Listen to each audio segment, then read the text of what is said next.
विजित अभिमतं संकल्प विजित अभिमतं आनन्दमङ्गलमङ्गलम् आनन्दमङ्गलमङ्गलं नितप्रियं भारतं भारतम्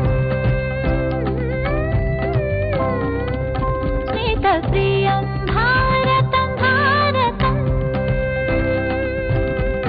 स्वागतं शुभ स्वागतम् अथ स्वागतं शुभ स्वागतम्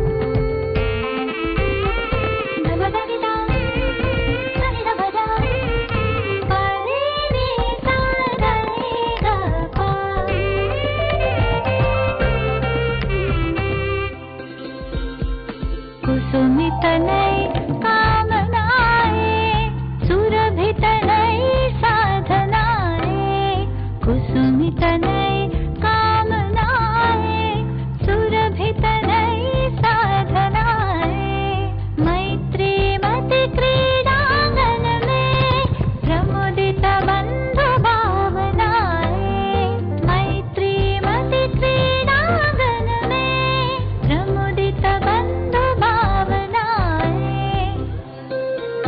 शाश्वत सुविकसित इति शुभं शाश्वत सुविकसित इति शुभम् आनन्दमङ्गलमङ्गलम्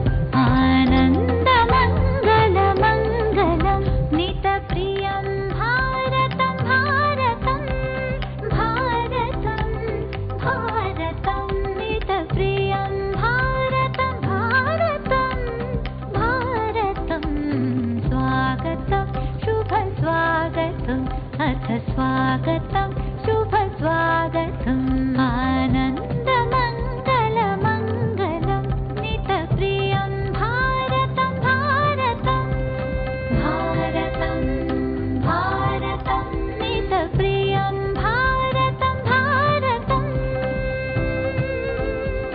स्वागतं शुभ स्वागतम् अथ स्वागतं शुभ स्वागतम् स्वागतं शुभ स्वागतम् अथ स्वागतम्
Hello?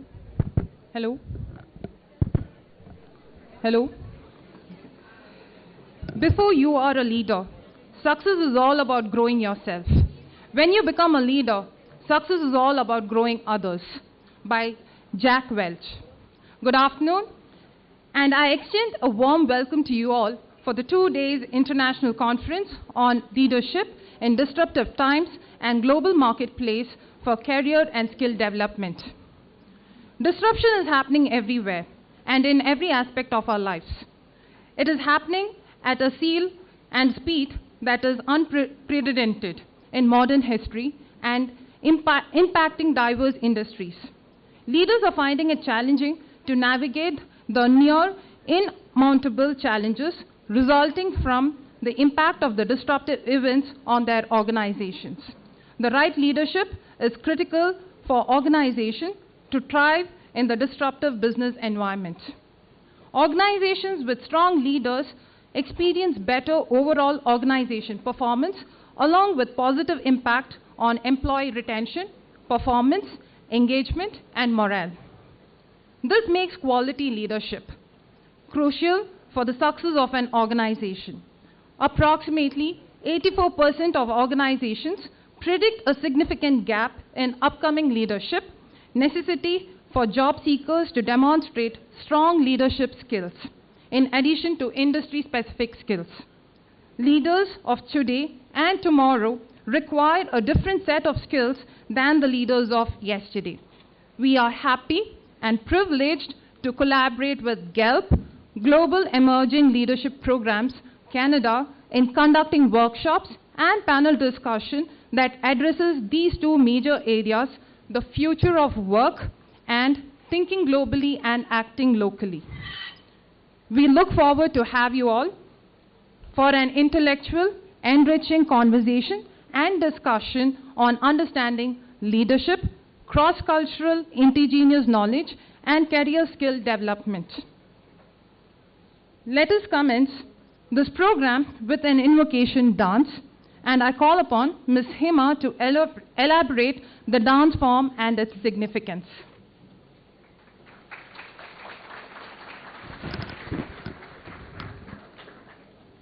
Where the hands are, the eyes follow.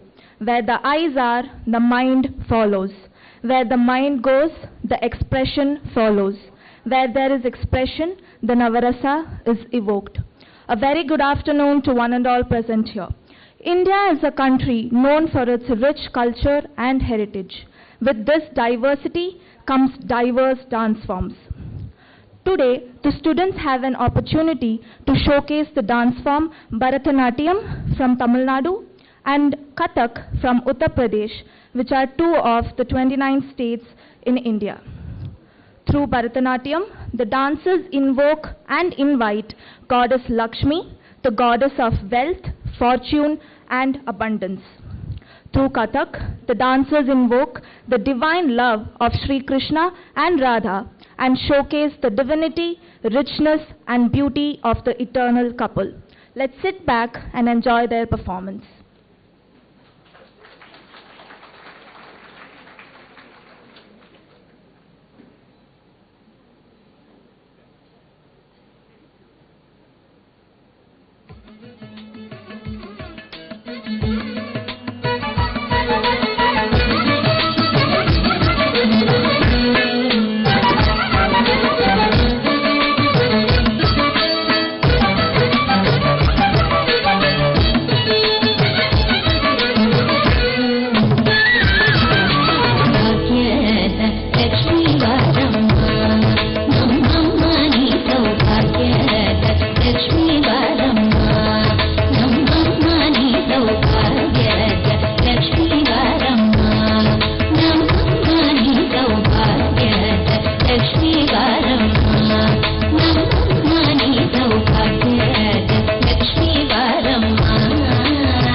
दिल धड़क धड़क गया, अटक ना माना, लटक गई रे मुस्कुराई कैसे कोई हट गया, मन से लिपट अनजाना, वो नीले अंग का रूप रंग ले, समाधि प्रेम भंग, अंग अंग थे मन रंग और तंग तंग और मुरली की धुन सुन राधिके, मुरली की धुन सुन राधिके, मुरली की धुन सुन राधिके,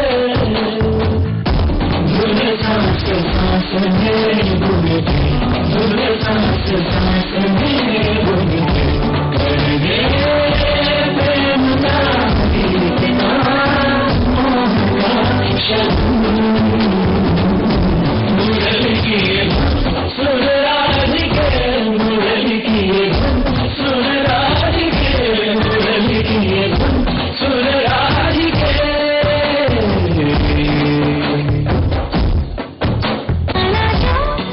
आके कभी फिर जाना जाना नहीं, जाना हो तो मेरा दिल तो आना आना नहीं।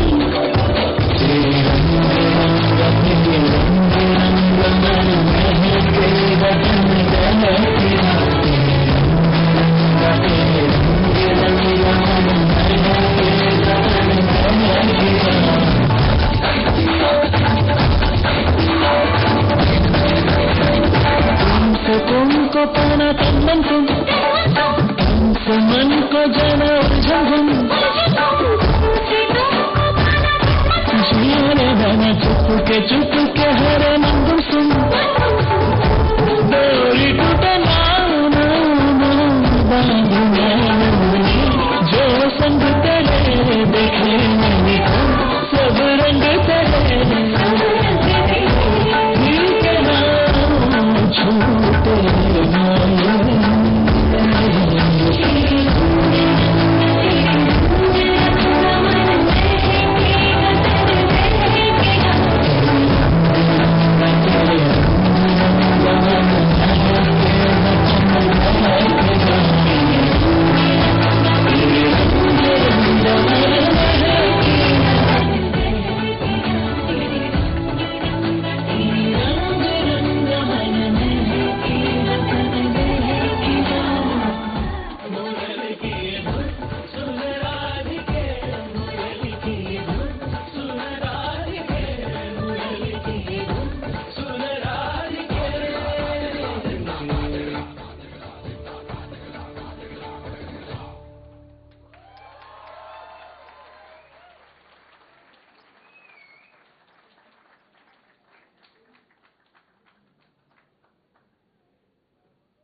For Higher Education has an extensive knowledge transfer structure which has inspired us students to take up career initiatives in ways more than one.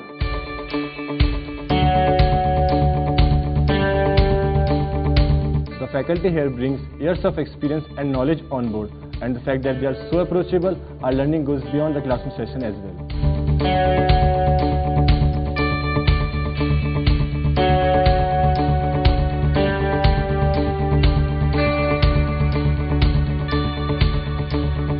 It is a great privilege to be a student of AIMS Institute of Higher Education, and students are not only from different parts of India but from different countries with different cultures, which makes this institution an ideal place for learning.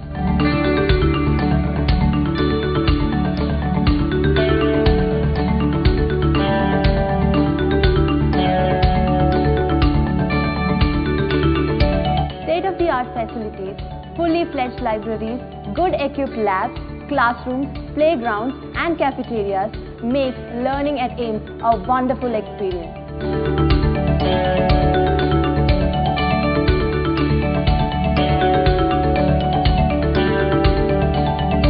AIIMS gives us an international exposure via internship not only in India but also in abroad. This gives us an inner view of the corporate world. Our placement cells help us to start our career with the right opportunities by placing us all in the A-grade companies.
Thank you, Hima, and the performers for an aesthetic divine performance. May I now request the dignitaries to kindly take their seats on the dais. I now invite Mr. Omar Karim, Mr. Elder Wilson, Dr. Ravi Chandra, and Ms. Gwen from GELP team, Dr. Kiran Reddy, Dr. Priyanandan Reddy, Dr. Jayaprakash Reddy, and Dr. Jayashree Nair onto the dais.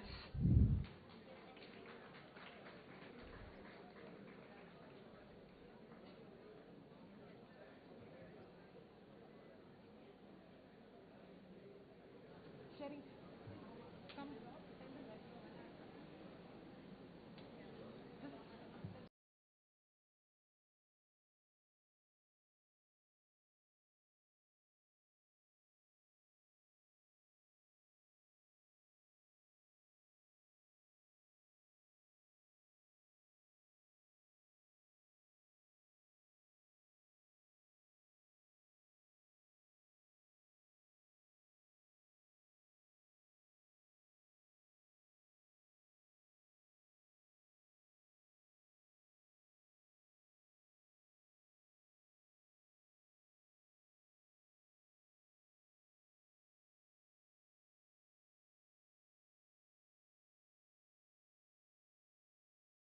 A symbol of brightness and prosperity as sunlight expels the darkness of might. Similarly, the blessings bring in our life prosperity and happiness. I now request the dignitaries to light the lamp and the audience to kindly rise for the Diya ceremony.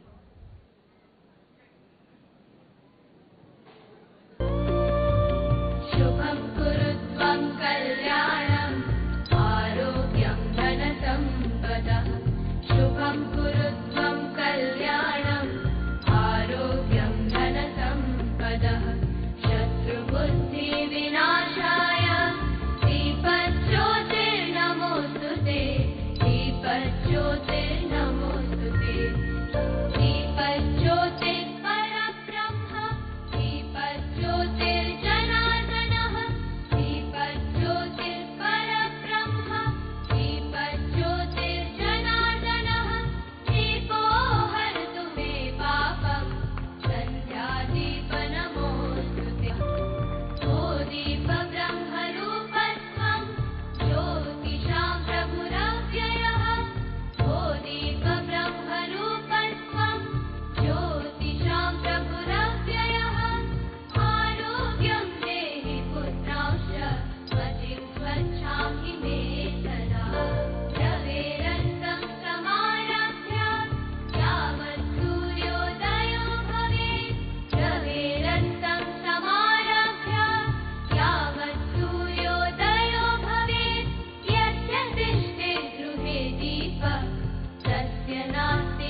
शुभं कुरु त्वं कल्याणम् आरोग्यं धनसम्पदः शत्रुबुद्धिविनाशाय दीपज्योतिर्नमोस्तुते.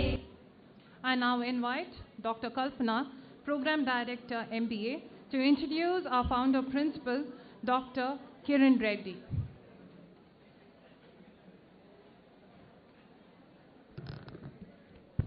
Dr. Kiran Reddy, founder of AIMS Institutes, Principal AIMS. She has over 40 years of rich experience in academics as faculty, research guide and dean. She has been the member in Bangalore University Syndicate, Senate, Academic Council, member of Board of Examinations and member Board of Studies for Commerce and external examiner of MBA. Over the years, she has also acquired an insight into the quality policies and processes for administration of educational institutions. She has served as chairperson and member for Local Inquiry Committee of Bangalore University, member AICTE Inspection Committee, and as a certified assessor for NAC audits. Dr. Kiran Reddy has attended a number of national and international conferences and presented papers. She has also authored books and research articles which have been published in various reputed journals. Dr. Kiran was recognized for her versatility. Dr. Kiran Reddy holds a PhD in Management, MBA in HRM and Marketing, and MA English in Literature. We welcome you, ma'am, to address the gathering.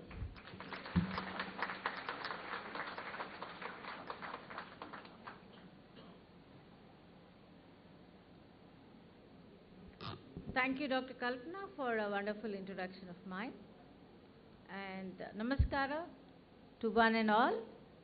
On behalf of the Board of Governors, members of the advisory boards, academic council, and staff and student body of AIMS Institutes, for this, I welcome you all for the two-day international conference on leadership in disruptive times and global marketplace for career and skill development programs by GELP Canada.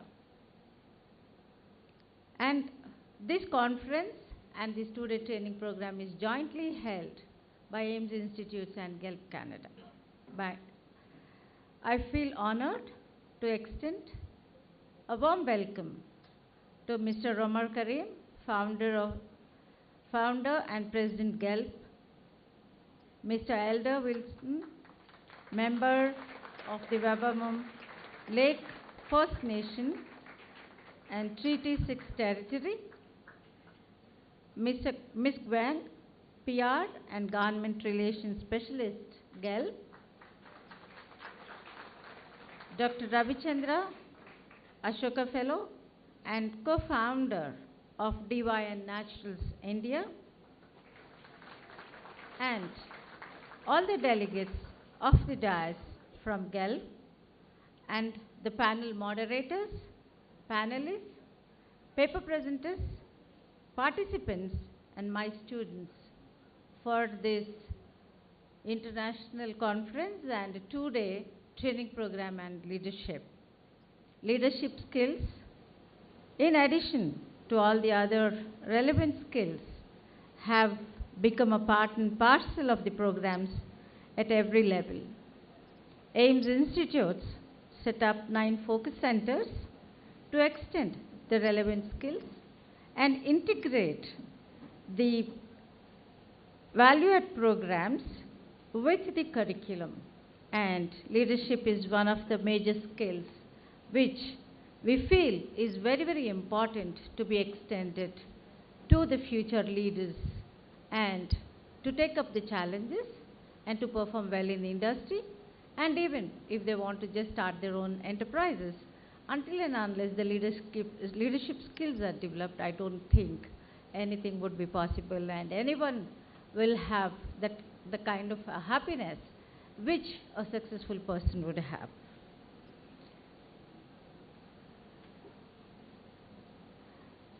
I extend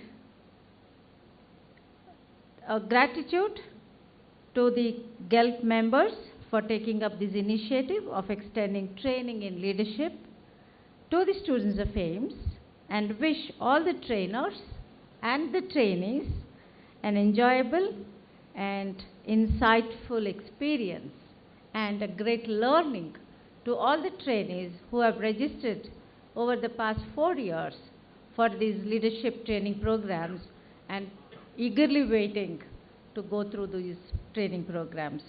I'm confident and I can assure you that it's going to be a very enjoyable and a meaningful and a very, very beneficial training program to all the students who have registered for this program. And at the same time, I express my wish that on behalf of AIMS Institutes, that GELP and AIMS Institutes will have a long-run association which will be very meaningful, relevant, and which brings in a lot of ties and new initiatives in extending a meaningful education to the younger generation. And if you have observed the members of GELP, that the moment you entered, a thread is tied on your wrist. That actually is called as a Raksha Bandhan.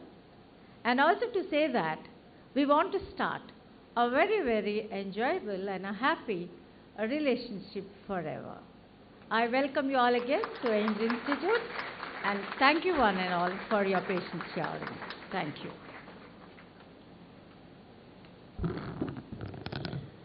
Thank you, ma'am, for these wonderful words. I would like to highlight that this program is watched by 150 students who are watching in our campus in 2 different rooms, and also it is being live streamed on YouTube. I take this privilege of inviting Mr. Joel and Ms. Amber of GELP to brief us about the expedition of GELP and the potential outcomes. We welcome you, Joel and Amber.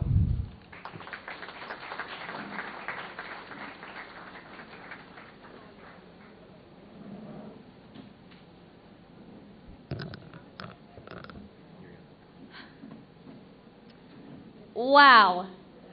I would just like to give a big round of applause to all of you.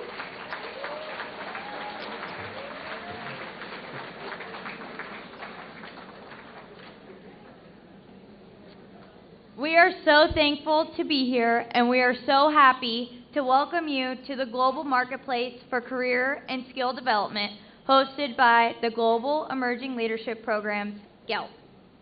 A big and official welcome to our opening ceremony. We are so excited to be with all of you and our entire delegation at the AIMS Institutes. My name is Amber Lease, and I am our conference specialist. And my name is Joel Hampson, and I'm the Director of Campus Engagement for GELP, and we will be your MCs for today's event.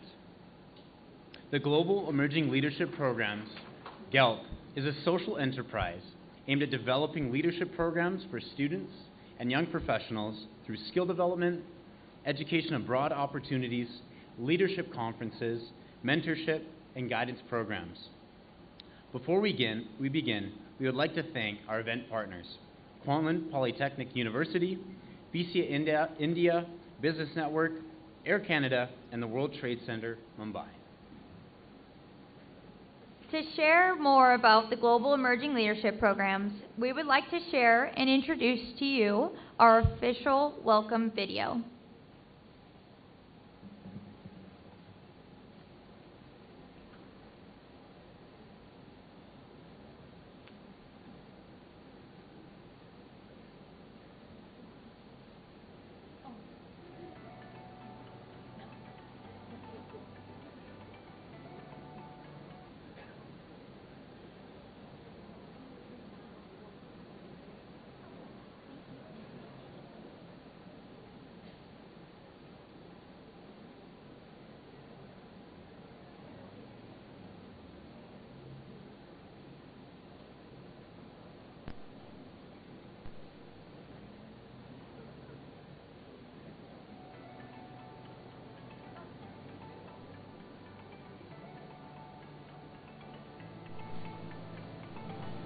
Hi everyone, nice to meet you all. Before I continue, I would like to start by greeting you in my traditional language.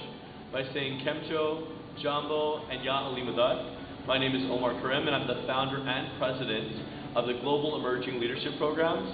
And today I would like to acknowledge that I'm coming to you today from the traditional territory of the Snuneymuxw First Nations, on whose land we are so honored and privileged to live, laugh, learn, volunteer, research, and play.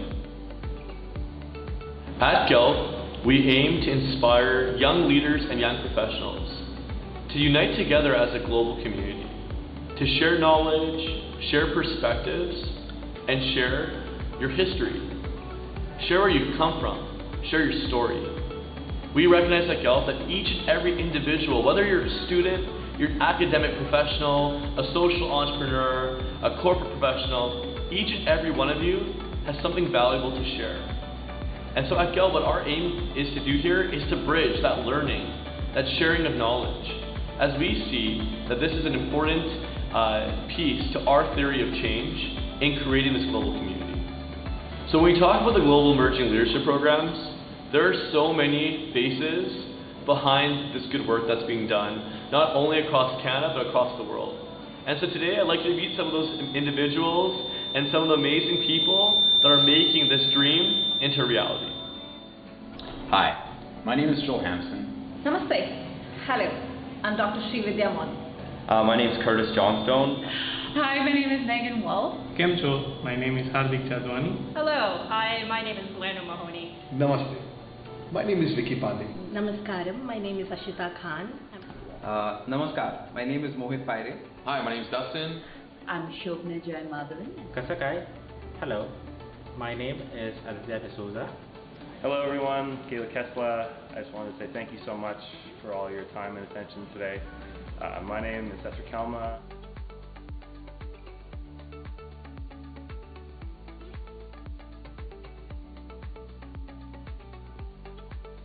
I joined GELP because the founder and president, Omar Karim, approached me and asked me if I'd like to participate. And I have a high regard and respect for Omar. I know Omar through his work on the Moodside campaign and through his work at Vancouver Island University, his volunteer work on the NBA Games. And I know if Omar is going to invite me to be part of something, it's going to be something big. I have been very fortunate to quite accidentally fall into the GELP world, as I call it, and meet some incredibly inspiring young people. From the founder, Omar Karim, to his amazing team of youth leaders. I've had an opportunity to play an advisory role.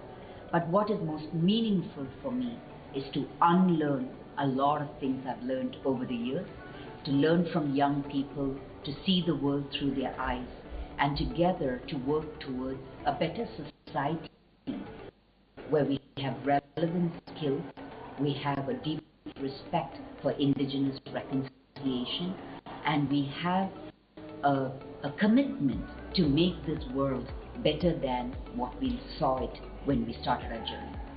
I initially joined GELP as an intern. I met Omar Karim, the founder and president of GELP, via BC MBA Games.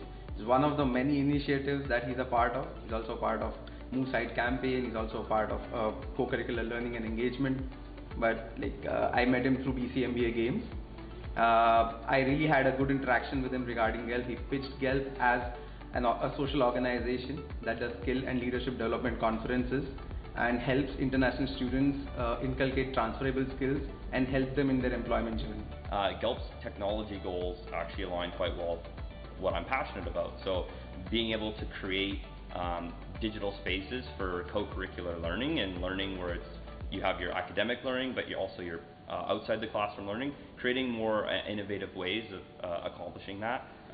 One of the cool projects we did in GELP just this year was the Global Virtual Summit, and being able to live stream all these amazing delegates across the world was super cool, and setting up the technology to have that process, I'm super passionate about that. The value of GELP that really resonates with me is integrity. For me, it's really important to move through and pursue everything in life with integrity. That's how you're going to. That's going to be your relationships. That's going to be how you share and disseminate knowledge. That's also just going to be how you work and apply your work ethic. And so, having a strong sense of integrity means that you're going to be pursuing leadership specifically in a way that is ethical, that is responsible, that is kind. And in the current climate of things, we need a lot more kindness in the world. I think innovation. We are in a constantly changing society, and innovation is the key for success. And at GELP, we focus on innovation and developing new skills for our students to make them better human beings and career-oriented for the future. I attach GELP with authenticity. I attach both Omar and GELP with real authenticity and genuinity of all the programs that he puts in through. He puts his 100% in every program that we design. He really wants to help the students, and so does GELP. GELP is 3 pillars, I would say: skills, networking, and value to your own culture. There are many values the Global Emerging Leadership Program embodies, but to me, the most important one is impact. If you want to put time and energy into an organization or into a project, you want to know that that project is going to have an impact. And that is where GELP really appealed to me, because not only do I feel that our programs are going to have an impact locally, right here on Vancouver Island and in British Columbia, but in the greater global community.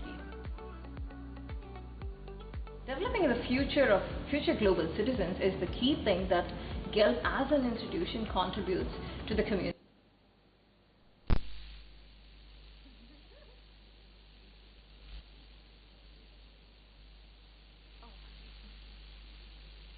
Just having a few technical difficulties. Just hold on for a moment.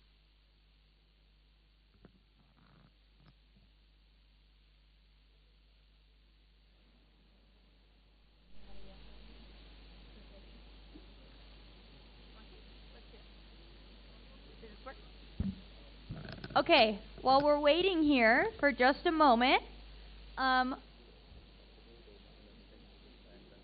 we are going to introduce Omar Karim, our founder and president, to give you guys a little bit more information about GELP, since our video kind of got cut short there. So I'll go ahead and give him the honors to talk about it. Oh, did they get it up? Here. I'll introduce Omar to you. So Omar Karim is a National TD Scholar and a National Millennium Scholar for Youth Leadership and Community Service. He is an I-STAR national recipient and received I-STAR awards for arts and culture, youth leadership, and community service. Additionally, Omar is a recipient of the TD Champions Award, the MVP at Canada's Next Impact Apprentice Business Competition, Citizenship Award recipient.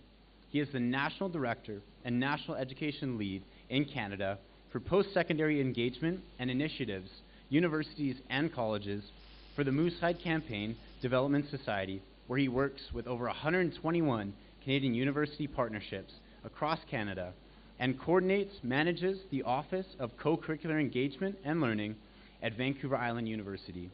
In addition, he was the chairman of the 2017 Canada MBA Games hosted in Nanaimo and is the founder of the BC MBA Games competitions. Omar has traveled internationally working with students and young professionals from universities and colleges to help develop skills to support career goals. He has completed his Master's of Business Administration, his Master's of Science of International Business, and currently Omar is completing his doctorate in higher education with a focus on reconciling Indigenous perspectives in co-curricular learning and engagement. Please welcome Omar Karim.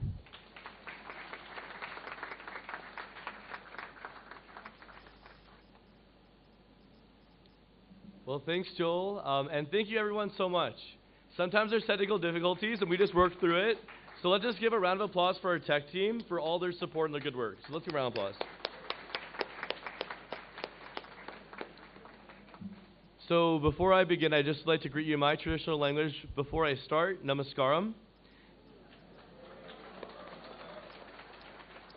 And I would like to say Kemcho, Jambo, and Ya Alimadaf. And I say that because I want to acknowledge the ancestry where I come from. So I was born on the Coast Salish territory in Vancouver, BC. My parents are born in Africa, so Uganda and Kenya. And I'm Indian descent, so my family origin is actually from Gujarat and Jamnagar. So I can understand Gujarati, I can understand Hindi, but I can't speak it fluently. So if anyone's speaking these languages, I can definitely understand what you're saying. You know, and we're just so happy to be here today. On behalf of the Global Emerging Leadership Programs, we would just like to put our hands up to AIMS Institutes for just hosting us in such what an amazing welcome, the amazing performances that we had today. Let's give them a round of applause.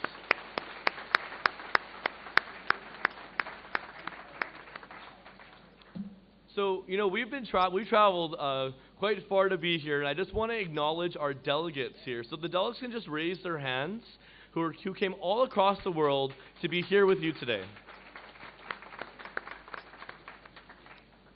At the Global Emerging Leadership Programs, we are here for you. It was important for us to come here in person, to meet with your institution, to meet with the students, and to learn from you and learn with you. A lot of the times you'll have members that come on stage and talk to you about what is leadership or tell you what the word leadership means. But at the Global Emerging Leadership Programs, we're true believers that each and every one of you defines leadership in your own context.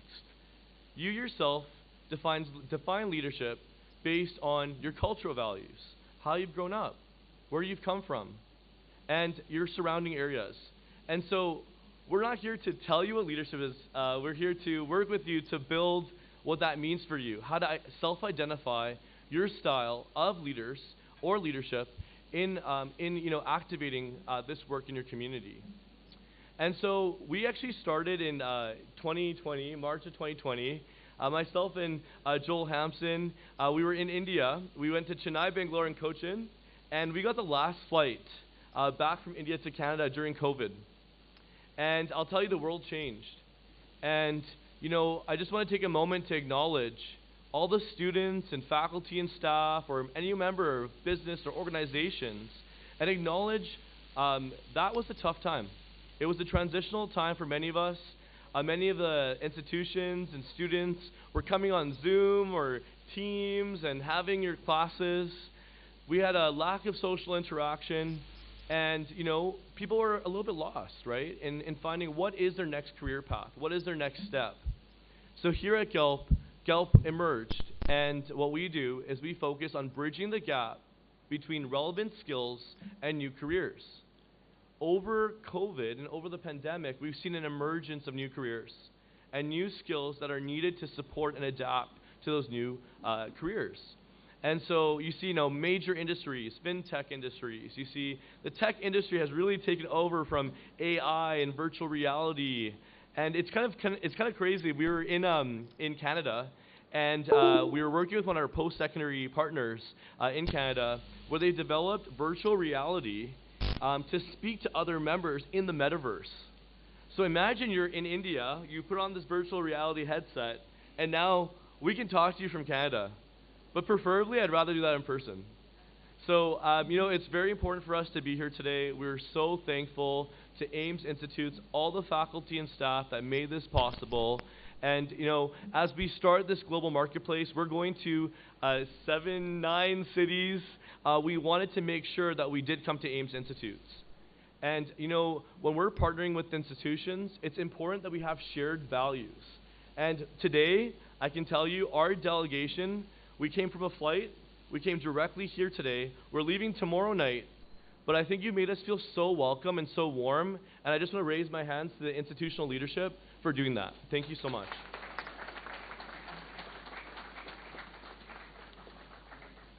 So as we start this journey together, I would challenge you to think about, what does leadership mean to you in your own context? I would challenge you to think about, what type of skills do I want to build? What are some skills that you want to build? And I know as we transition, you know, I grew up with my parents. Actually, my mom's one of our special advisors. Mom, if you want to raise your hand, she's here today with us. And it's important, actually, to understand our cultural values, where we come from, and acknowledging that. And you'll see that all across GELP with every member that's part of this team. It's about building those intentional relationships.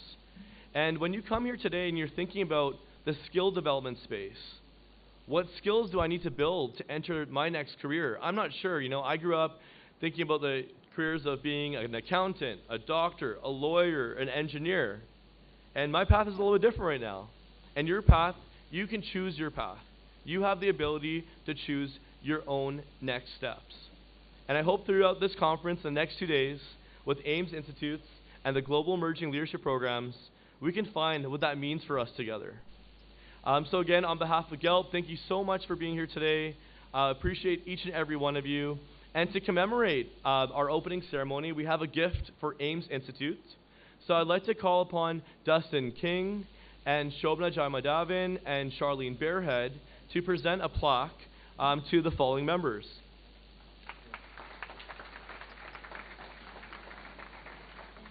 Dr. Kiran Reddy, founder of AIMS Institutes and principal. Dr. Priyanandan Reddy, COO of AIMS Institutes. Dr. Roja Reddy, director for AIMS Institutes. Dr. Jayashi Nair, Professor and Dean of School of IT. Dr. Kalpana Venugopal, Program Director of MBA. And Ms. Sanjana Jacob, Program Manager of BBA Aviation. Let's give them a round of applause.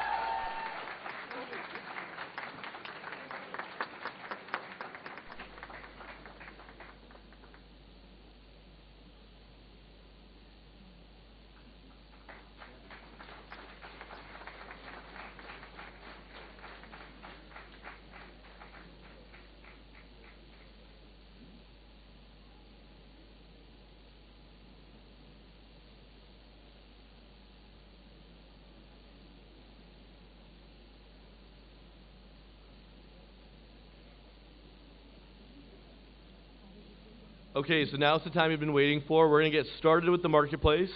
I'm going to hand it back to Amber and Joel. Thank you.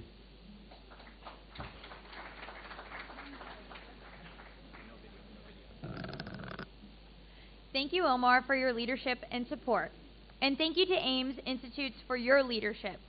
We are so grateful to be here today with you all. Today, we hope that you take new skills, new perspectives, and new hopes into your own story and see how it transforms your journey as a leader and young professional.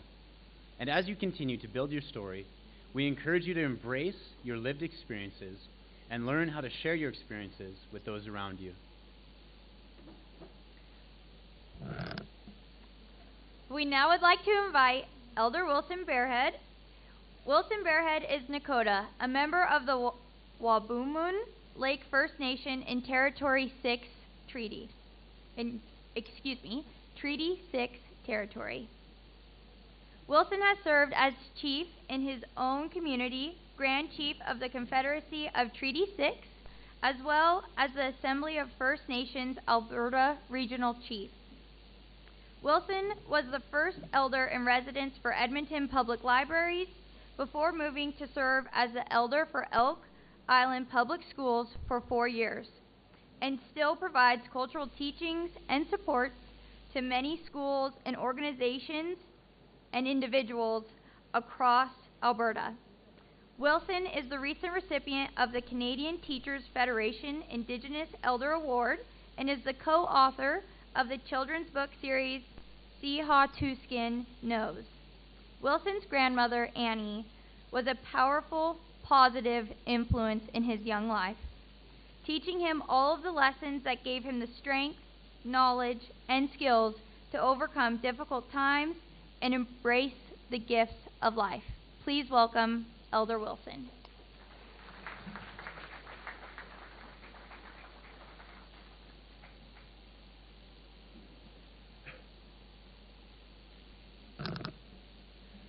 Ambo astino taguchua.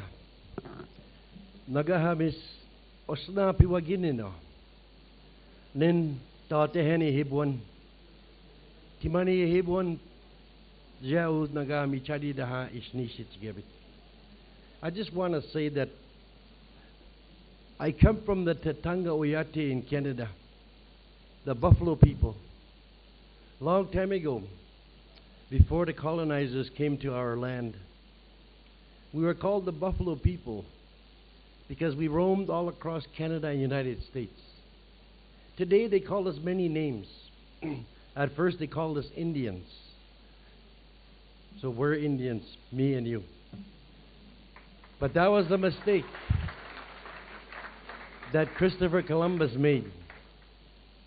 And so from there they started calling us Aboriginals, Indigenous, First Nation.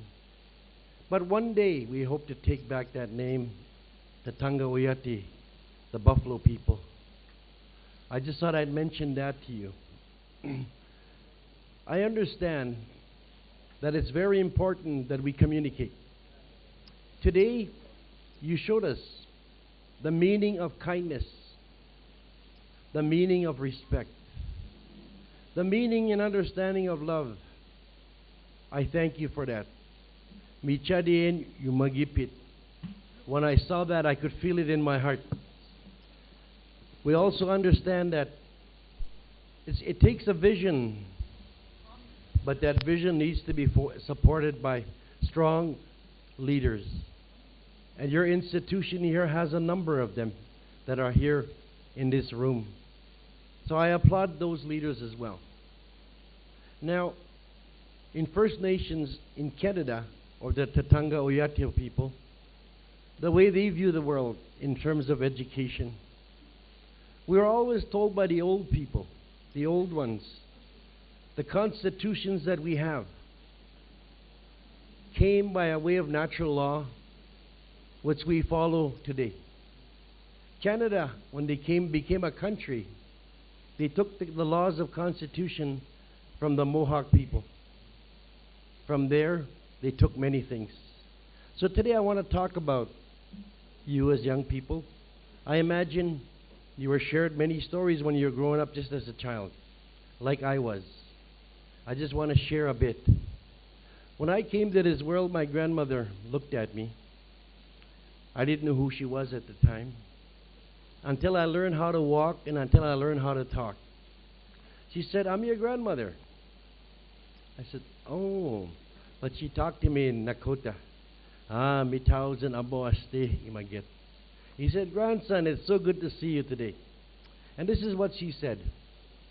You know, the Creator was so kind. Wakatanga, or God, was so kind. Each and every human being that walks on Mother Earth were given gifts to learn. Most importantly, about who they are, but also to learn everything that is around you. The story that our eyes tells us. Everything we see, we capture. And it stays with us in our mind. It educates our mind. And also our ears educate our heart. That is very important. Because as young people, as leaders, we have to learn the positive things that we see, because it's going to be a reflection of how we lead. And also what we hear, the words that come to us. It provides us with an understanding of caring for other people. And I think that's what GELP is all about.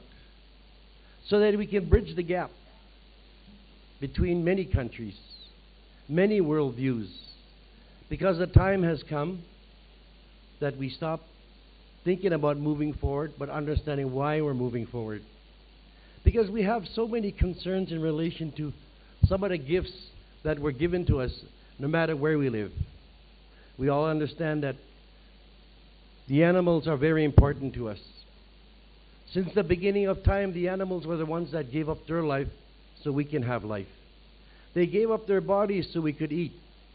They gave up their bodies so we could have clothes and we could have medicine. The mountains were a place where we went to pray. That spiritual relationship with God. Another thing is, in First Nations, the trees and the plants that grow upon Mother Earth's back, those were our doctors and nurses. We were just the pharmacists who went out and gathered the roots so we can find ways of healing. And so when I look at my education, I can reflect upon it and say, I went to the greatest institution in the world, and that's Mother Earth. It has so many gifts. And that's where we all began. If it weren't for God's gifts, what would we learn from? Where would we go find knowledge? And so that is why, collectively, we must make sure that we look after God's gifts no matter what we do and how we move forward. Because the animals, they're the ones that fertilize the earth. They're the ones that took care of the earth. Our winged relatives, how many of you have seen them? When you see a big gathering and there's a lot of stuff left in a park, guess who comes? The seagulls. They come and gather everything. So sometimes we take credit for that. We say, as human beings, we are the keepers of Mother Earth. But I think we take too much credit. So I just want to say thank you to each and every one of you. I'm really going to enjoy today and tomorrow. I'm very glad that I'm here because I've seen your journey as well. And I'm here to share you our journey as well. So hopefully we can keep our hearts together. Ishnish osna mispiwagini no gaha. Nechin ishta uthchimabit. Ha, ishnish. Thank you.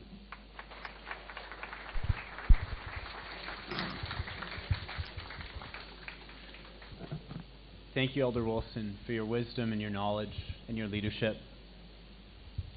At this time, we would like to encourage all of you to post your experience over today and tomorrow on Facebook, Instagram, Twitter, and LinkedIn about the global marketplace. Make sure to use the following hashtags, okay? Hashtag GELP, hashtag Global Marketplace 2022, and hashtag Ames Institutes. We are now going to transition into our panel discussion, and our topic today is the future of work, the influence of disruptive technologies. Before we introduce our panelists, I'm going to ask that we have those that are not participating in the panel to please go and sit down.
Sometimes I find that when you're a little bit taller and you have a longer arm reach, you get asked to do selfies a lot. Does anyone relate here?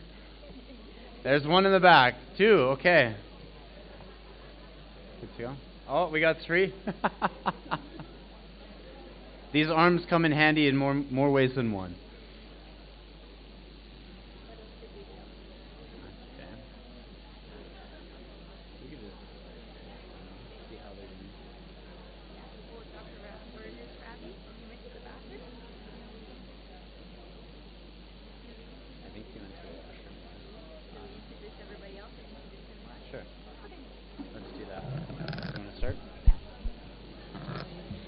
Okay, we are going to go ahead and introduce our panelists.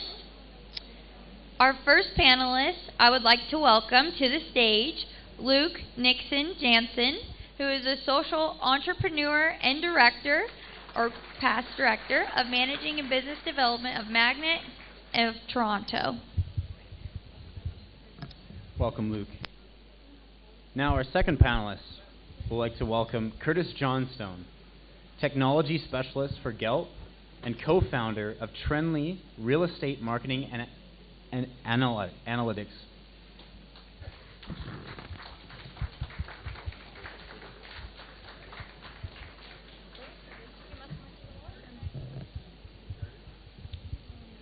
That's okay. He'll come when it's his time. That's kind of how he does things, so it's all right. Next, we'd like to welcome to the stage Gwen O'Mahony, Principal Consultant of O'Mahony Consulting Group and PR and Government Relations Specialist of GELP.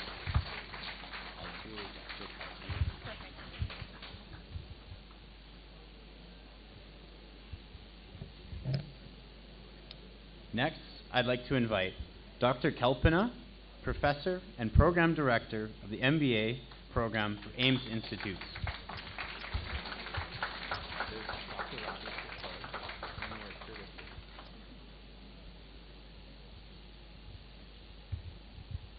Next, I'd like to welcome Dr. Ravi Raju, Ashoka Fellow and co-founder of DYN Naturals of India.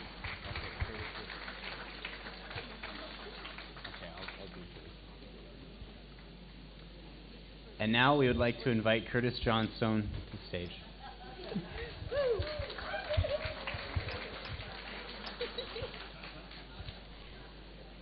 And finally, but definitely not least, we'd like to welcome Pradeep V., Senior HR, Cognizant India Solutions, Inc.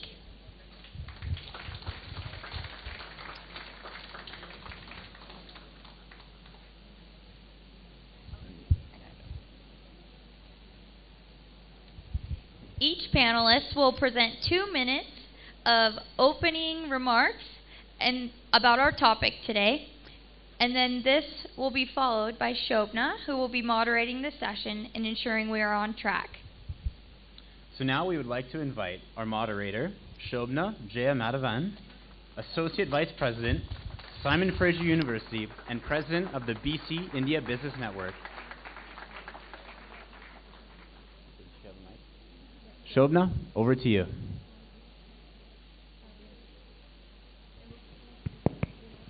Okay, I'm going to stand up for a few minutes here if that's okay. How's everyone? Come on, we can do better. Thank you.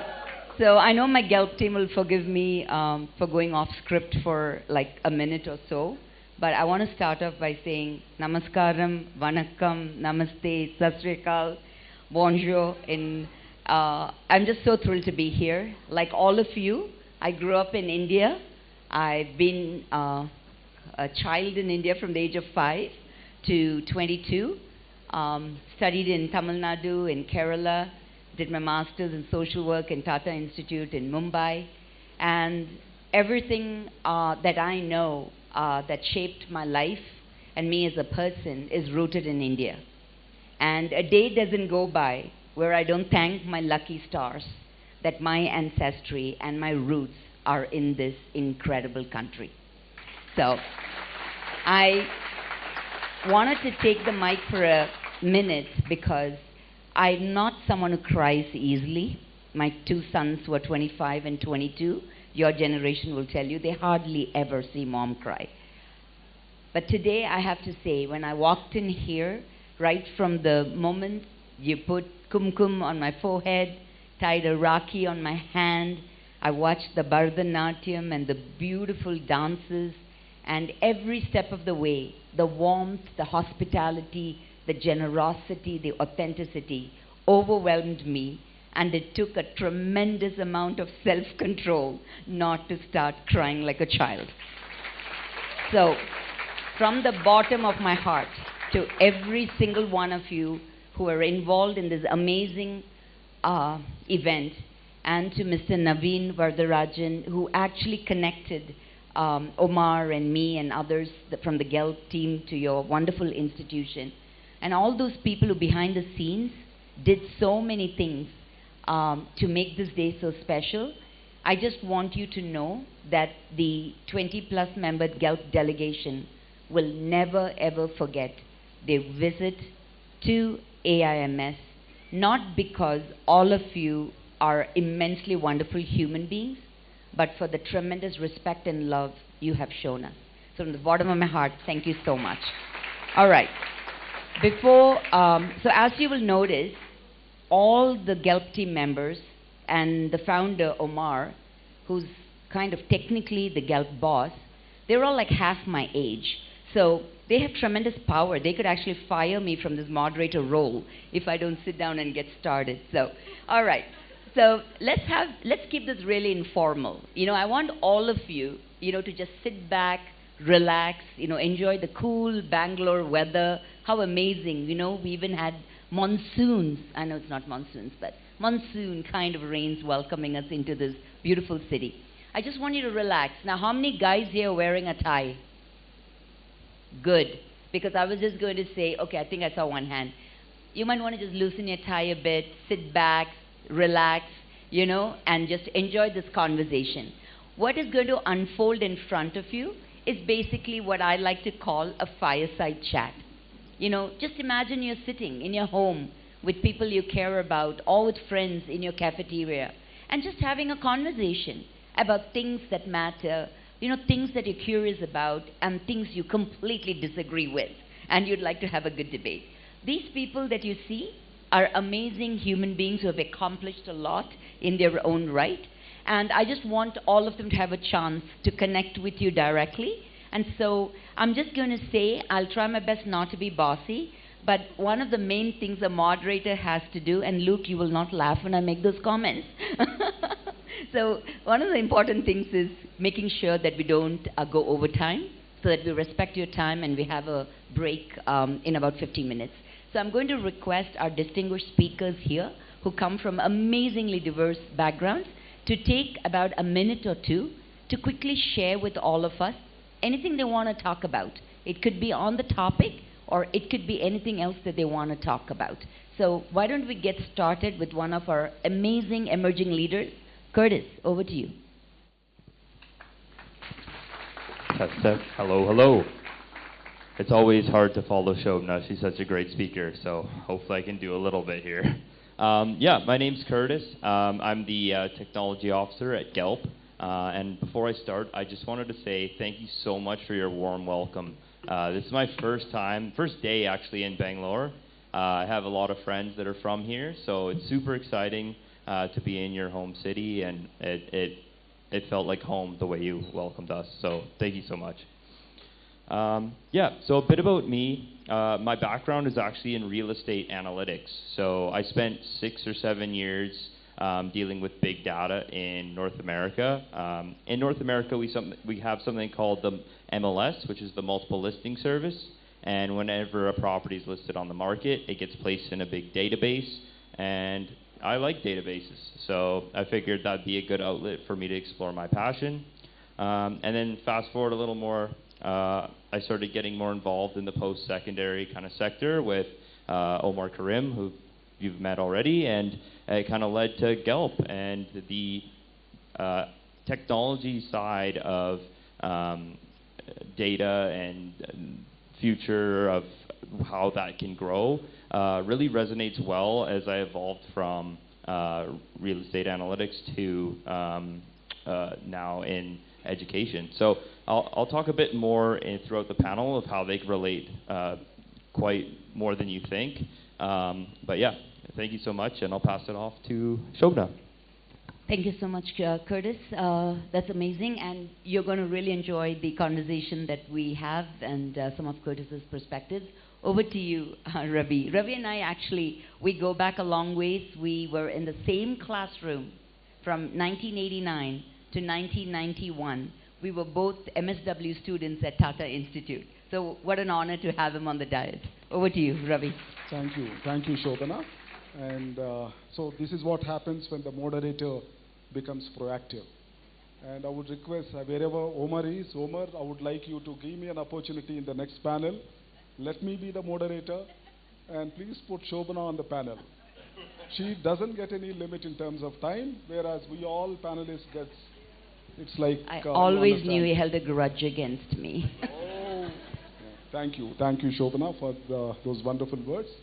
We were together at the Tata Institute of Social Sciences, Mumbai, and immediately after that I spent a couple of years, I worked at the Cement Corporation of India and then came back to XLRI, did a bit of a couple of years of fellowship pursuing my PhD.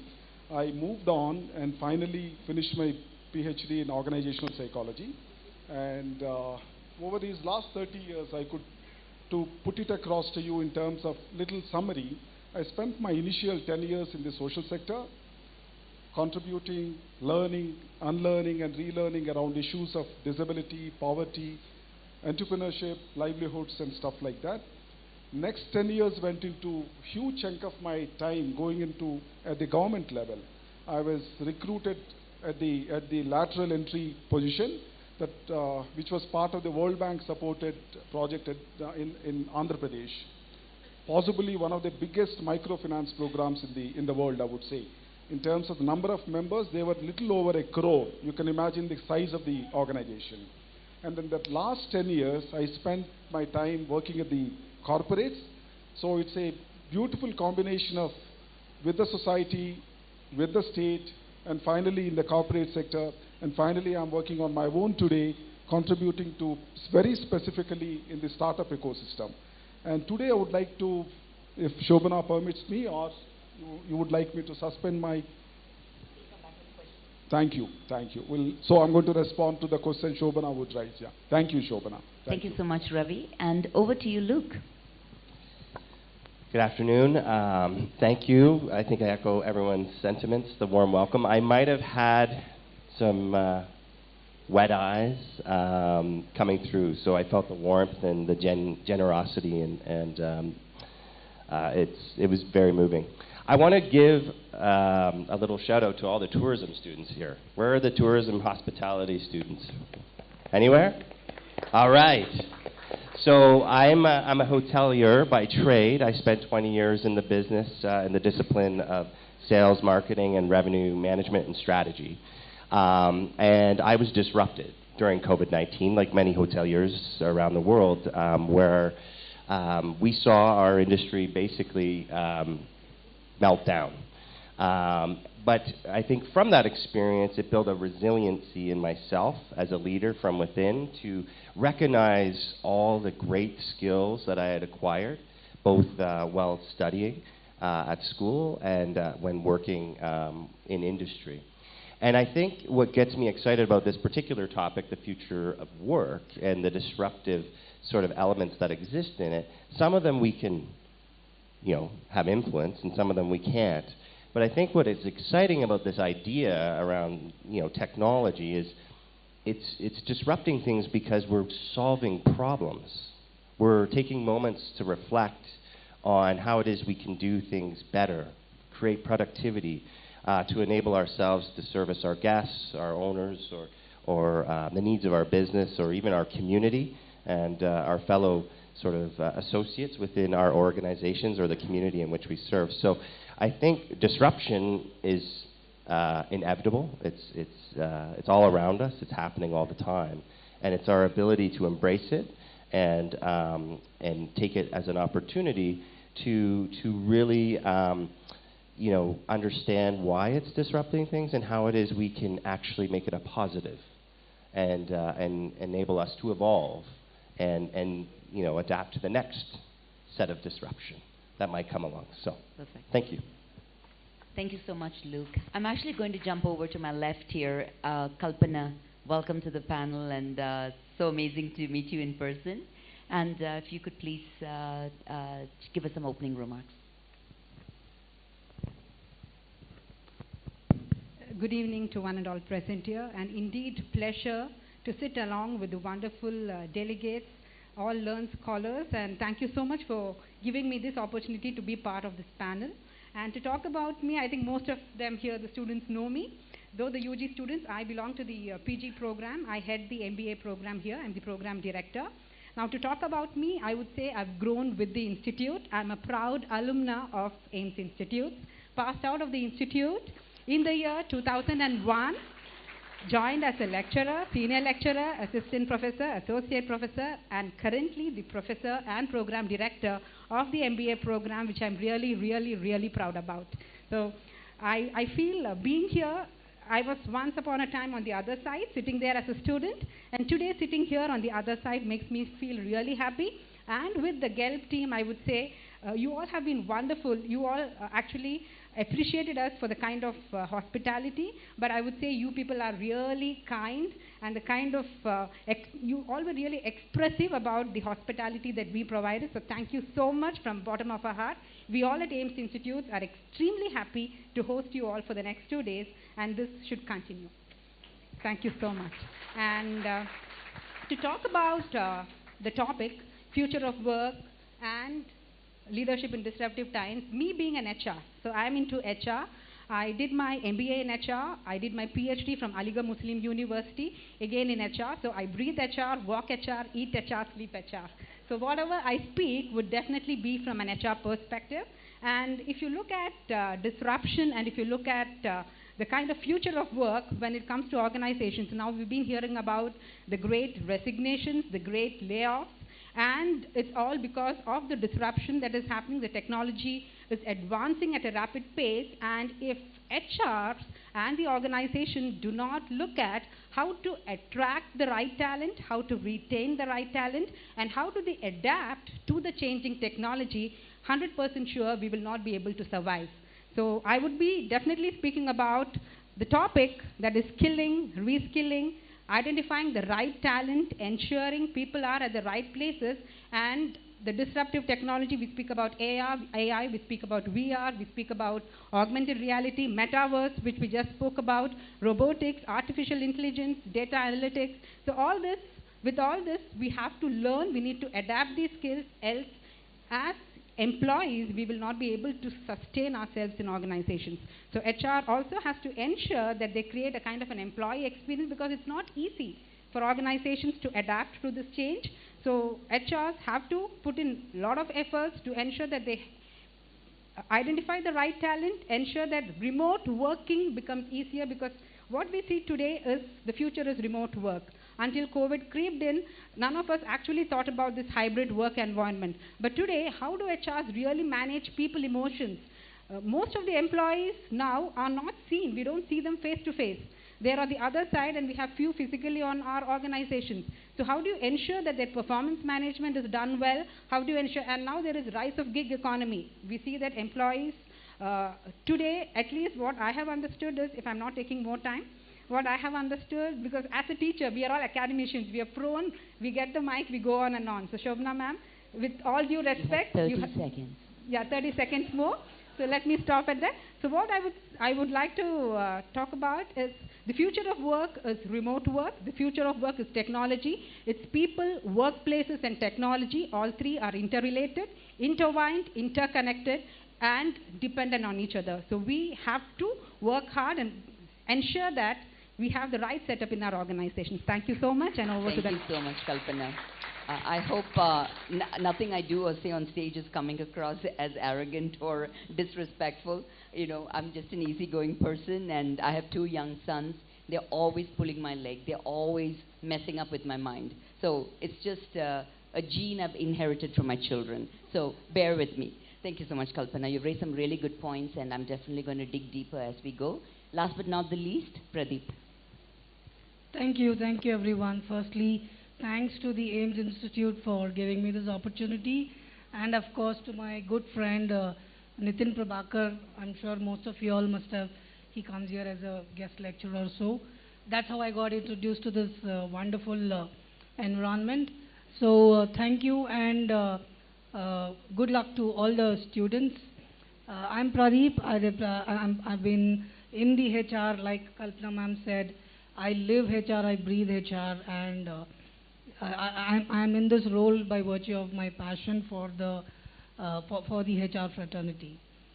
Though I had few opportunities, but always wanted to remain in this. So I have been in my over 20 plus years of journey in this field. I've grown from the ranks, have gone through some real basic stuff, and then got into payroll, into employee engagement, into EMEA payroll, and then switched roles, came back to the talent partner role, and likewise. And again, have been on, all along been in Bangalore, but by virtue of this role, had to move to different cities, toggling between Chennai, Hyderabad, and then again back to Bangalore again. Like what we all aware of, pandemic has brought about a lot many changes and has taught us humans how to adopt to environments, even in a remote environment, right? So this is very, very important for us to understand that how we still remain connected with people even in remote environment.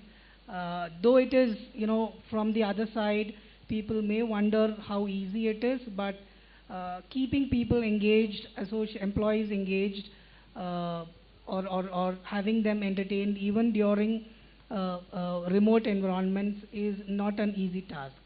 So another point which I would like to bring about here is innovate, and automation is the way of life, is the future. A lot of my own teams have gone through disruptive changes. I had a good strong 20-25 plus team across the country, but now it is prone to 11 or 12 of them. It's not that we have taken away their jobs, it's just that they've been asked to move to different roles because of the redundancy in the work that one goes through by virtue of automation. Payroll has been automated, a lot of hiring stuff has been automated, and we are in the process of even automating when we conduct one-on-one connect sessions or engagement sessions. We just used to go sit across, conduct sessions. Now we are in the process of automating that also, where there is going to be a repository of everything that we are going to conduct. It is going to be recorded, it's going to be documented, and of course data, we all know, is how important to everyone. So we are going to, that is going to be used by somebody. The teams, my teams who are working on this will be recording whatever their discussion that they are having, and that is going to be used by, we never know in which different sphere in the organization. And I have the privilege of supporting the top 5 or 6 technology giants that we know of, at the top of our mind. Trust me, everywhere it is the human beings at the end of the day. So it is very, very important on, though innovation, though automation is the way of life, we do see a lot of, especially the delivery folks, people in the operations, they see, though they talk about automation when it comes to their own stuff, when it comes to support from HR, still they look forward to that human element. We have introduced IVR, we have introduced bots, we have introduced so many automation services, wherein we try to minimize the human intervention, but still the expectation from the operations is that they want to meet people. Whether we like it or not, that human element is something which we all would prefer. My employees feel more comfortable in sitting and talking to one of my team members or me or anybody from the leadership more than talking to an IVR or to a bot where somewhere, it is probably getting recorded. It just takes through a step-by-step process. So though it is important to innovate and accept and embrace automation, it is also, there is a very thin line where we are able to differentiate, and probably we will be able to take more as we go. I can keep on and on talking about my passionate subject, but I'll take a pause and pass it on to the topic. Thank you so much, Pradeep. I did say last but not the least, but actually it's last but not the least. My dear colleague and friend, Gwen. Over to you, Gwen. Hello. I'm Gwen O'Mahony. I am the PR Government Relations Specialist for GELP. And I have worked in government in both a capacity as an elected official, so yes, I am a former recovering politician, and also as a civil servant. As I came here today with my team, I just thought this is so wonderful to be here in person, experiencing, as Mr. Pradeep explained, the human element, which is so important for us to be able to meet the institutions in person. You just can't duplicate that online. You just can't have this kind of interaction virtually. But yet, when I think about the future of work, it's actually most likely going to be a lot more virtual. We had a disruptive event that we all experienced, that being COVID-19. Every single country on this planet experienced it, and it changed the way we do things. So I want to tell you a little story about my country and how these transformations took place. And it's a positive story. It's something that I would give our civil servants a pat on the back for. When COVID-19 hit Canada, our government, both the government in power and the government in opposition, came together and they hammered out a package. So in Canada, we wanted to make sure that when we when our leaders put in their rules, because early on we weren't sure exactly what was going to happen with this virus, how dangerous it was. We wanted people to stay home, but we knew that they still had bills to pay.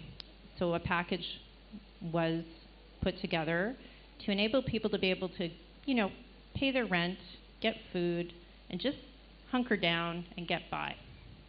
But here's the thing. This was an enormous task that would be undertaken, because these checks would have to be calculated and delivered to every single Canadian that needed it. And that meant our civil servants had to do that.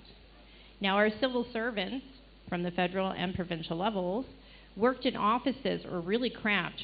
I'm sure our HR people know about the new office, Office 2.0, where they slowly creep you closer and closer to each other. So it wasn't a good environment at all. So ironically, when I think about disruptive technology, Curtis will be thrilled with me because he's really the tech guy. It's an old technology that disrupted the workforce. And in that, I'm talking about VPN. With VPN, we could securely, as a government, send our employees home with laptops where they could work on calculating these claims and taking care of our Canadian citizens. And I remember hearing people say, well, this will never stay, because everybody's going to come back eventually. But here's what our government, probably maybe your government, and other industries discovered during this time, was that actually there's some savings to having somebody work from home, and it's attractive to be able to recruit people. There are people who want to work at home. They love the flexibility of it. They love the comfort.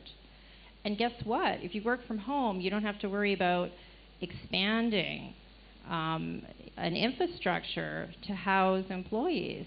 So there's a financial saving, especially if you happen to be at capacity and need to build a new building. But as a leader overseeing a team, how do you deal with productivity? How do you deal with quality and motivation and mental health, as Dr. Kalapana mentioned? These are huge issues that we need to really dig into. So I'm hoping today we'll get into some ideas, and we'll toss some ideas around And as Omar says, it's about sharing back and forth and coming up with great ideas. Thank you so much, Gwen. I think you'd all agree in the audience that we have a very diverse audience here, panelists rather, not just geographically, that they work and live in different parts of the world, but just in terms of what they've done in their lives so far. So I think the conversation is going to be rich, but we're going to have the same problem we've had every single day on this GELP tour, which is we have such an amazing audience, such an amazing panel, and we just don't have enough time. So I then get to do what I love to do, which is moderate, but also be very tough on time. So I'm going to ask all my esteemed panelists here, the 6 of you, to kindly give me a 2-minute response to the question I'm going to ask you, because there's 6 of you, 12 minutes, and we need to wrap up in about 20. And I would love for a follow-up question or to summarize what we do here and try to pull it together so that our students could have a perspective. It's unfortunate we don't have another hour, because we would have loved to have entertained questions from the audience too. So I have decided that this panel, though it's about the future of work and the influence of disruptive technologies, that I'm going to deliberately pose a question to each of these panelists to make sure that we don't talk about the future without reflecting on the past and without thinking about how we got here and thinking about where do we now need to go. So I'm just setting the context for the questions I'm going to be framing. So I'm going to start with my dear friend and colleague who has been poking fun at me throughout this GELP tour, may it be noted, to Luke. Luke has an amazing background. As a human being, he's an incredible human being. As a professional, his career during COVID got disrupted in a way that is very, very traumatic and difficult, especially for adults. So with that rich experience, I want to ask Luke a question. Luke, I think you and I, we had a quick conversation about this. You know, when the industrialization, hit our society decades ago, people thought that this was now going to save humanity, save lives, eradicate poverty, and, lessen the bridge and the gaps between the haves and the have-nots. We now know the kind of mess we are in, be it environmental crisis, be it mental health crisis, and the gap between the haves and the have-nots have not really, shrunken to the point we would have liked. Now that we are in this disruptive technology wave, and we say society is disrupted, what do you think we as a society, what do we think we as educators or coaches, what do we need to do to make sure we don't repeat the mistakes of the past? What are your thoughts on it? 2 minutes. 2 minutes, okay. I like the saying, what got you here won't get you there. And I think that's, I like it because it makes us reflect on the fact that without learning from the past, without observing and understanding the unintended consequences of the technologies or processes or the motivations that we may have as a corporation, a society, or as people at large, we won't have a holistic view moving forward in how it is we need to learn from that past, innovate, create more disruptive ways of thinking, sort of challenging the norm, being innovative, and doing things differently that will have perhaps another unintended consequence, of course. I mean, I think of remote work. Yeah, it sounds like it's great, but now we have this idea of moonlighting that's going on. And what does, the gig economy and engagement, and how do we do all these things from, a leadership perspective? So, but again, when I think about that saying, what got us here won't get us there, it allows us that opportunity to have a moment of truth, look in the mirror, and understand how it is we as individuals and as leaders, be it in society or in your workplace or at school, how it is you can do and challenge the norms that we're observing today, and how it is we can innovate and think of how it is we can do things differently and better that will have a better consequence. And maybe it will, again, like I said, have an unintended consequence, right? But again, it will start that cycle of innovation, reflection, testing, trying, and pushing those norms to continuously evolve and doing it in a holistic way that takes in that sort of mind, body, spirit approach as opposed to maybe profit. Thank you so much. Kalpana, my question to you is around the HR space that you're an expert in. So during COVID, all of us who have had anything to do with HR saw that people had different abilities and different levels of success to adapt to the demands of the pandemic, be it remote working or understanding how to use technology that previously perhaps they didn't use. I work at Simon Fraser University, and one of the biggest issues that universities faced was many professors or lecturers, for instance, really were not comfortable and really did not want to use remote learning methodologies, especially with students in different time zones. So we had students in Canada, and then we had students in India and China, and they had to really be creative about they went about it. So my question to you is that when you have a huge change happen, whether it's disruptive technologies or the pandemic, the human psyche, especially of adults, a lot of them resist that change because they like to do what they did and stay in their comfort zone. So from a HR point of view, what is your thoughts and also what is your advice to employers and educators in what can we do to prepare people better for the next wave of change or the next pandemic? Like, are there like maybe 2 or 3 specific suggestions that you can make? Thank you, Shobana. It's a wonderful question. I think COVID actually made us better people because until then we all were in our comfort zones. Things were happening normal. Everybody, physical workplaces were happening. Students used to come and attend classes. But COVID was something which actually taught all of us how to accept change rapidly. We didn't have time. Now, when we speak about change, an important thing is resistance to change. It could be anything, a small change from one cabin to another cabin. You ask a person to move, the first reaction would be no, why should I? No, this resistance is there inherent in all of us as individuals. Now, I would say learn, unlearn, relearn. That is what we've been speaking about when it comes to change. And as educators and as HRs, what we really need to do is create awareness among our employees that if you do not accept change, you will not be able to survive. Because what happened during COVID, we were pushed, correct? Now, if classes don't happen online, how do we all graduate? How do we all get on to our jobs at workplaces? So until and unless there is a push, there is no action.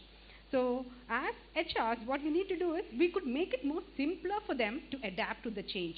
Instead of making the entire thing really scary, HRs have to take in a lot of efforts to ensure that employees feel accepted, employees accept the change, they don't get worried about what is happening next, for which I think create commitment, build that trust with your employees. Now what happened is during this COVID, a lot of employees lost jobs. But I have come across some organizations wherein they try to build in that commitment in those displaced workers by finding them job elsewhere. So what happens as employers, your branding goes on for years together. You've done a wonderful job by making your employees feel, though we are not able to keep you with us, we will help you find an alternate employment. So that is something fantastic what HRs can do in order to make their employees feel that they are acceptable, make them feel that, and create an environment, because most of the organizations had work setups created at their homes. They had a lot of training programs that used to happen. Even online, every week, 2 or 3 days, they used to have games and fun sessions wherein they ensure that the employees are engaged. If you look at employees who have the attrition rate, if you look at organizations who have tried to do it, were able to retain their employees. But organizations who did not and only had targets in meeting had attrition really high. They weren't able to retain their employees. So as people, more than money, more than a job promotion, what we look at, how you are being treated, how you are being trained to accept the change, and how you ensure that employees stay with your organization for a longer period. So support them, create an environment, even be it attracting new talent or performance management has been really tough for HRs, managing it both on physical and remote. They had to develop, and technology, I would say, was a boon there. It really helped us to accept this change. So performance management used to happen, be it online, whether you were working at your home or whether you were working at your workplaces. So making employees feel that whether you're there or here, we ensure that you are with us. We ensure that you are a part of our organization. And mental health and well-being is something really important during COVID, because most of our family members were going through tough times, and a lot of organizations have come up in supporting families during those tougher times. So I think HRs have a great role to do when it comes to dealing with people, understanding their problems, and as leaders, we need to be emotionally intelligent, EI I would say. That is something which leaders have to have, empathy, which most of them today, I would say, most of the employees leave their organizations because of their bosses, because they lack empathy, because they lack trust, because they lack commitment. So if we try to imbibe all this, then I think any change can be easily accepted. But you need to create an environment where the change can be accepted. So that is where things will work better. Lots of important points in there, right? In terms of how do you set up a context where it's easier for people to have that buy-in. But at the same time, like you said, it cannot be optional, some of these changes, because the world has changed and one needs to change with it. Thank you so much for that, Kalpana. I want to sort of have a little change in flavor, if we might say. So I want to go over to Ravi. So Ravi, you've done a tremendous amount of work across India with different populations. And I think one of the areas that I'd like to touch on, because both for the students to hear, but also for our GELP delegation, is how India, as such a complex, highly populated country, how has it built a bridge between disruptive technologies and rural India, where still millions of people live? And specifically, I'm very interested in your viewpoint in the impact of disruptive technologies on rural women in India. Any insights, any thoughts on that?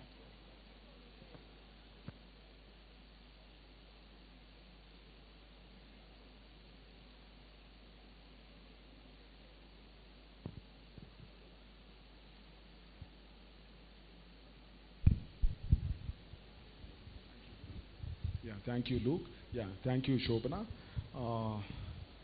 A couple of things I want to, before I move on to that particular thing, I would like to talk about Shobana. When we were students, she was one of those few students, the pairs who inspired people who actually came from remotest parts of the country. I've had the greatest privilege of being part of the classrooms where the best in the country were in my classroom, one being Shobana. And I had a beautiful opportunity of listening to her personal story a couple of days back. It's not just moving. I had only wished I had known about it 30 years ago, and I would have been an entirely a different person. The way our families, the way members of our fraternity empower us by ways of empathizing, but also by way of creating opportunities for people who might have one or two little difficulties sometimes, and sometimes pretty serious difficulties. I just wanted to talk about that, and I would request Shobana to reflect on that particular story over the course of possibly tomorrow, maybe if you get an opportunity, because I would like you all to be inspired as much I have been inspired. And I would like to carry this forward over the next 10, 20, 30 years. Thank you, Shobana, for that wonderful story that you have shared.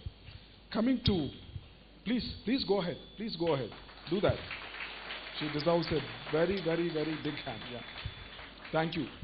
Thank you, youngsters, for joining me in applauding her extraordinary devotion. And most importantly, I would like to really not talk about disruptive technologies per se, because I would like to actually carry forward a little different perspective. I would like to believe people like I, myself, along with me, all the panelists here, except of course my young friend who is sitting here, who I would like to believe he is less than 30, and so he is possibly one amongst you.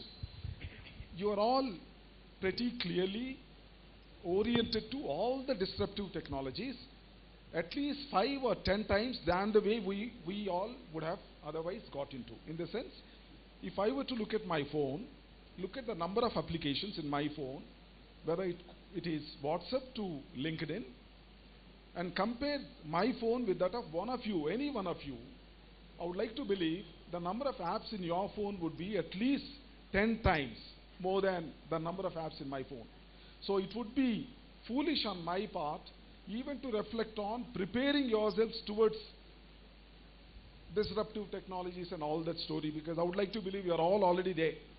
Simplest example is my own little one, my younger son, who was about 15, 16 years. During COVID, he's cleared his 10th standard.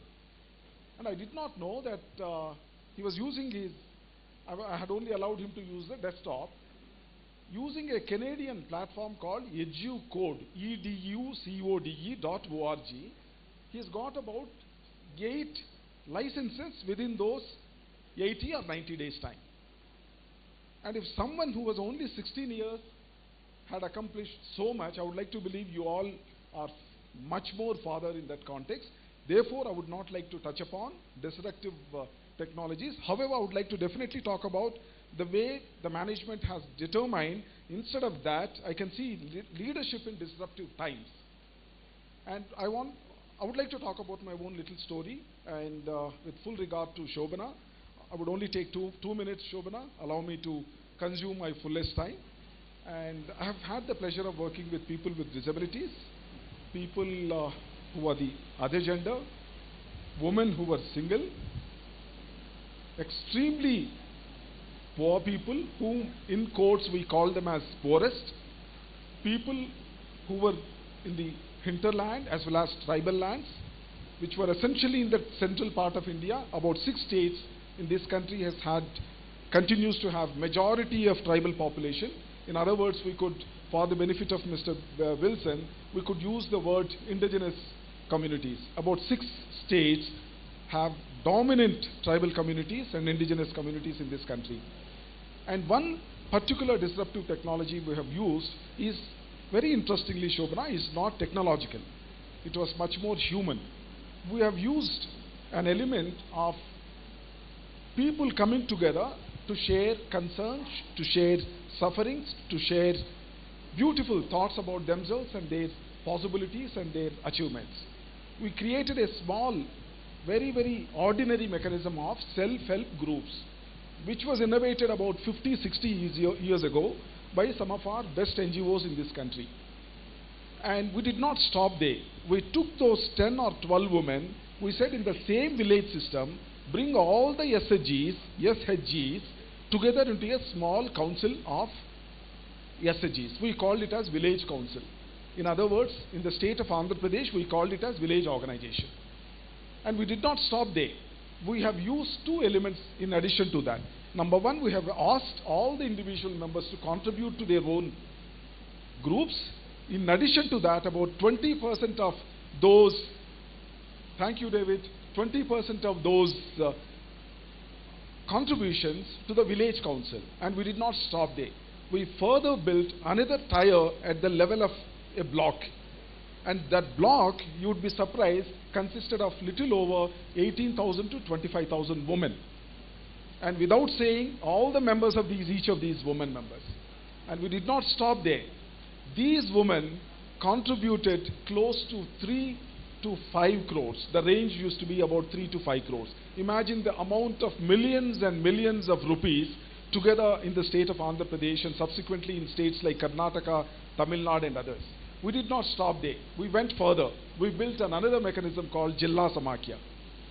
Why I am referring to this is an outstanding disruption which can happen in our own personal lives essentially leads us to think also about others. And some of those building blocks which we had created incidentally came about from my own little experience. Because I was working very closely with persons with disabilities and very closely with the indigenous communities, and I found most of the communities were not circular in nature. Instead, they were moving around. It's a perpetual cycle. It was moving on and on and on. And I saw a greatest opportunity there in terms of finance. I realized cumulatively the amount of money and wealth created in the hands of these women is so enormous, you won't believe.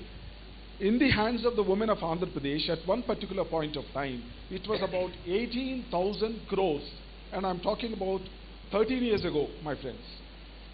And that model has been replicated widely around the country, as well as in about 156 countries supported by World Bank. I would like to stop here. I know that you're going to stop me, and thanks, David, for that reminder. Thank you. Thank you so much. So I think what we've heard from that perspective is that countries like India, any part of the world for that matter, if we can just stop and look back at traditions and systems and innovative ways in which people organize themselves, there are so many good ideas that can come out of it, which can be incorporated into different spaces.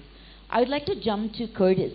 And Curtis is one of the youngest members of the GELP team and a huge enthusiast when it comes to technology and disruptive technologies. So Curtis, one of the things that fascinates me about you and some of the conversations we've had, because you are under the age of 30, correct? Yes. So you're in this generation here. And a lot of what you have learned, you self-taught, you figured it out, you went and sought knowledge, and then you literally trained yourself and became an expert in that field. You started a company at a young age, and it was all about disrupting a technology that was already there, right? So one of the things I want for the students to hear from you is, let's say that there is a disruptive technology that is out there right now, which is going to be the next, say big thing. And they're interested in it, but the educational institutions that they're in or the geographical context in which they're in, there is not enough courses or training or information on it. What are the 3 or 4 tips you can give to students to seek information and give themselves the opportunity for skill development? Awesome. Okay. I think to answer Shobna's question there, we have to actually take a look at when disruptive technology actually happens and when that occurs. So if we go back to the mid-2000s, Microsoft released a tablet similar to the iPad, but it didn't really pick up. So the technology was there, but it wasn't adopted. And then fast forward to, I think around 2008, I could be wrong, but Steve Jobs released the iPad, and it was a hit. So the technology was there, but the timing was off. Now, I want you all to keep the word timing in your mind when I continue the story. So another example is another booming technology around the world. I don't think it's in India, but TikTok is very popular for marketing and whatnot now on a global scale. And Twitter actually had a platform very similar to TikTok back in 2012, and that was called Vine. Very similar. The technology was there, but there was no disruption. And why is that?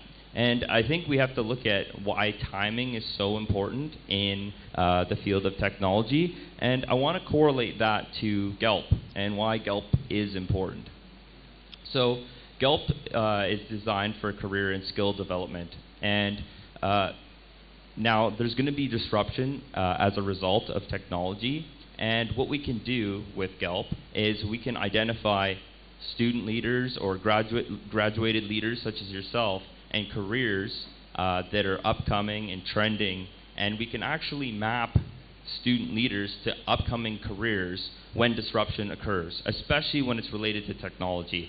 And I want to leave you with the following question, and it kind of relates to the other 2 products I was talking about. Zoom is a technology that was very disruptive in COVID as everyone was remote. Just think about it to yourself. How many of you had Zoom installed on your phone or laptop before the pandemic? Thank you.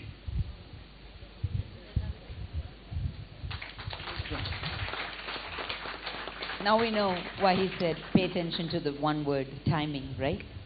It's such a fantastic point you made. And I mean, one of the things that's very inspiring about the young leaders on the GELP team and why I choose to hang out with them and try to behave really well so they'll invite me on the next trip is because most of them have taken the initiative to understand how the world works, what the world needs, and then ground themselves in values as they go off, you know, picking their careers and moving forward. And that's the next theme I want Gwen to reflect on, which is on values. So one of the things that I think all of us joke about, but it's actually a very serious thing. How many of you were on a Zoom call where a cat or a dog or a bird just appeared? Yeah, I saw many cats, many dogs, not birds, but when I was on Zoom calls at work. How many of you saw a baby or a child pop into the room when dad or mom was on a Zoom call? Right. Now, just imagine before pandemic, let's imagine we were sitting in a boardroom and a baby ran in with a diaper. Imagine how we would have reacted. Right? I mean, we would have been appalled, and the person whose child that was would have been mortified. They would have turned red and purple and run out of the room and believing they're going to be called into the HR room for a disciplinary kind of a chat. Right? What's your child in diaper running around the boardroom? But during COVID, one of the things that happened is that, in a way, while we all suffered, it humanized the workforce. Right? We were okay with people showing up, slightly looking, you know, a bit disheveled because they've had a bad day, or having a child run in and then the mother or the father saying, sorry, I couldn't put my child in daycare today because she's running a fever. We developed empathy. We developed a level of understanding and kindness which I would argue workplaces did not have before COVID. So I'm setting the context for the question to Gwen, because Gwen has done different things in her life and she's got a background in politics which is tied to policy and making changes in society. Gwen, how do you think the pandemic, right, challenged leaders in different spheres to be more empathetic to the human experiences? Well, that's a really great question. I think because we all shared in it. Okay, so this was a situation that everybody was literally in the same boat. So we all had to tuck away. We had to maybe stay away from work, maybe face fears of not being able to make ends meet. Some of us had relatives that were sick and in the hospital. Some of us lost people. And that affected everybody. It didn't matter if you were rich, poor, didn't matter if you worked in private sector or government, didn't matter if you were a voter or if you were a politician. We all felt that. So that piece of empathy is very strong when you are actually living it. It's the lived experience. How would that affect policy moving forward? Well, here's what I'm hopeful for. I think you know a lot of our world leaders recently got together to talk about climate change. I think I'd like to stay optimistic and say, hey, we went through a pandemic and we came together and we knew we had to get things going. And we did it. And we're still doing it. And our climate and our planet, is a problem. It's the same acute issue that we see with the pandemic. And it's the same issue because it doesn't just affect one country, it's affecting all of us around the world again. I'm hopeful that we'll have disruptive technologies and that we can come together and actually start doing something meaningful. Thank you so much. And that's such a great even topic to just go deeper into policy of the future. I know we're running over time here. I'm going to ask the last question to Pradeep, and I'll wrap it up in about 2 to 3 minutes here. Pradeep, you work with Cognizant, correct? Yeah. Large company, multinational company with a huge workforce. I'm just very curious, as a senior leader, right? When you are overhearing or when you're part of conversations about the workforce of the future, not the future of work, but the workforce of the future, comparing it to say 5 or 10 years ago, what should students know about? What are leaders like you looking for as core competencies in these emerging leaders and CEOs and professionals of the future? Yeah, thanks for that. Before I come into your question, one point.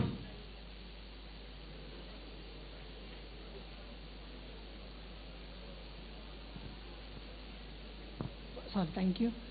One point which I would like to reiterate or touch upon is through this pandemic, one important thing that we all need to understand is while working from home, please understand that the office has encroached into the home environment. The family or the home has not come into the office environment. So it is okay to be tolerant, to be empathetic if during the course of your call there is something which is happening in the background. You get to hear when you are in a call in the closet of your room, drawing room, you may still see a street vendor shouting on the street. You can't go and stop him. You may still hear some loud noise or speakers being played, right? So definitely this is something which we all have to understand and acknowledge and be empathetic that yes, this is something which we will have to live with or go ahead with. Coming back to your question, ma'am, this is something which I would time and again reiterate or insist our younger generation. We are a set of people who have adopted technology. We've come from days when we were doing things primitively, in a very primitive way, probably a lot of things manually. Then by virtue of these technology changes, we were forced to adopt to some of these changes. And we've embraced technology. Whereas the current generation or the people who are getting into the new folks have born along with technology. They were not something that is not something which was introduced to them newly. They were right up from their tender ages. They've been used to using this gadget very frequently, very comfortably, probably much more at ease with than any one of us, probably except for the youngest member in the panel, right? So we are adopting, whereas you people have already lived through that technology, right? So that is one thing which acts as an advantage for you. What is important is stick to your basics. Never, these basics, the foundation is very important. Another thing is, remember that we'll have to be frequently upgrading ourselves. Be adaptive to changes. Be adaptive or be prepared to accept that, unlearn what I have already learned. It is very, very important, especially when we are switching jobs or especially when we are moving into different roles. While experience plays a very important part in our life, but having that experience, it has to be used only in the appropriate places. It is very, very important to ensure that we unlearn some of the aspects which we are so used to. It is so very spontaneous and natural for us to, for me at least I would say, and I'm sure it's the same for most of us, we tend to use our past experience. If I come across a certain instance, how I would have handled that in my last organization, I probably tend to use that in the same. Remember that I spent 10 years in my last organization before I joined Cognizant, and it is close to 8+ years now in Cognizant. I always felt that it was the best organization and it is going to take me, it's not going to match anywhere close. It took me a good 6 months to a year time for me to, because it's two different environments, two different organizations, two different work cultures, two different way of approaching things. Someone may be very practical, very straight to the point, or being authoritative. Someone may be very connected or more people-centric. So we will have to learn to unlearn some of the things which we've already learned or we've picked up from our past experiences. That is very, very important for us. And be connected to your, basics. And, one other important thing which I would like to highlight is, I don't know whether it's a fashion statement or what, we come across this term called depression very often. I don't know. I don't understand. Yes, while, all of us go through various, this pandemic has put us through a lot of challenges, a lot of domestic challenges that we may not have, which may happen just within the four walls, right? All of those don't get be discussed or heard of. But people come out often with terms such as, I'm going through depression, I'm going through a trauma, I want an extension, I want to continue working from home. Be prepared for, while the world was preparing for permanent work from home, a lot of homemakers still prefer that as a option for them. In some cases that may be available, but we all have to embrace ourselves to getting back to work. While there may be slowly a churn or a turnaround happening gradually, wherein they extend some organizations as an hybrid model or 4:1 or some sort of a thing. But eventually, I would say getting back to office is a more productive, is a more useful, more data security. So these are things which are very important, and be prepared to be working from home. And even if we get into leadership positions, find ways where at some point in time you can get back to the root. You can get back to the Thank you, basics. I'm going to have to wrap it up, unfortunately. I'm getting a lot of timeout signs here. And I'm just going to take a quick second to thank Kalpana, Pradeep, Gwen, Luke, Ravi, and last but not the least, Curtis, and to all of you for being a great audience. Thank you so much.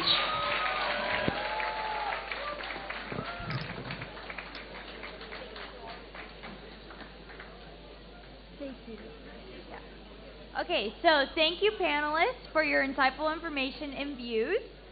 We are grateful for all of your contributions to the discussion for everyone here today. At this time, we are actually going to take a 15-minute break, and we will do our closing remarks at the end of panel 2. So please go ahead and take 15 minutes. We'll meet back here at 5:35. Thank you.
I request all the students who are in the amphitheater to assemble back into the auditorium. And the ones sitting in the auditorium, please settle down quickly as we have to start off with the second panel discussion.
Ask, for respect of our panelists, that we stay quiet during the panel session today.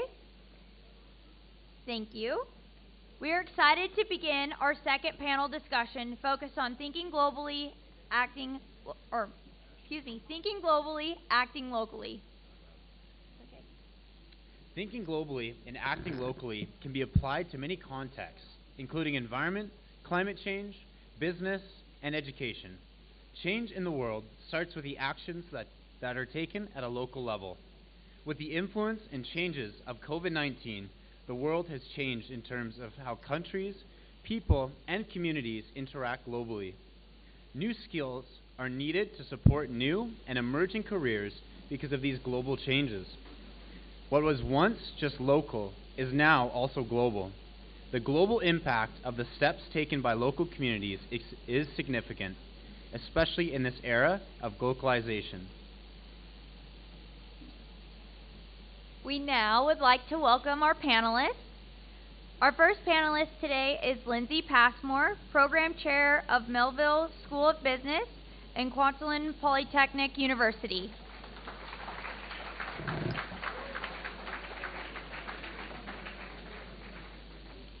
We would also like to welcome back Luke Nixon Jansen, Social Entrepreneur and Director, Managing and Business Development, Magnet, Toronto.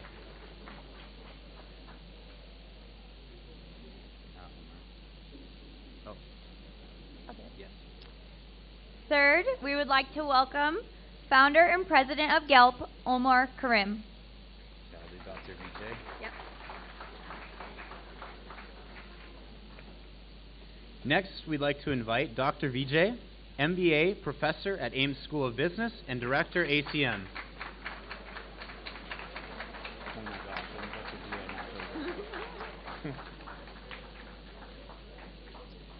And last, we would like to ask Dr. Sundhya Sastry of Bristol School of Business from the United Kingdom up to this panel.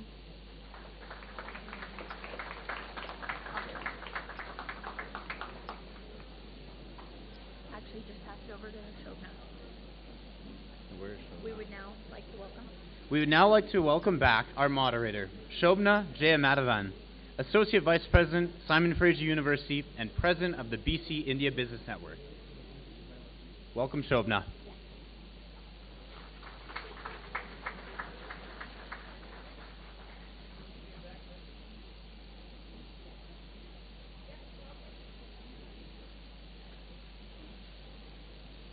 Thank you so much, Joel and Amber. Big round of applause for IMCs.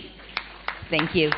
All right, we're conscious that the sun is setting and people have to eventually go home. And so we're going to jump right into this panel discussion, which is on such a relevant topic at any given time, but especially now. And it's thinking globally and acting locally. So without much ado, I'm going to request our panelists to make a 60 seconds opening remarks, starting with Lindsay. Should I introduce myself at all like the last panel, or just go into some You can opening use a remarks? minute for anything you like. How about that? I'll try and be very brief, less than 60 seconds. My name is Lindsay Passmore. I am absolutely humbled to be here today. I too teared up as I walked through the door and then looked to my left and saw all of the students here kind of waving and welcoming us. So I'm really looking forward to being here and learning mostly from all of you. I'm going to learn so much more from you than you will learn from me, I promise. When I reflected on this topic, the first thing that came to mind is a phrase that is this sounding okay? Okay. Say what you mean and mean what you say.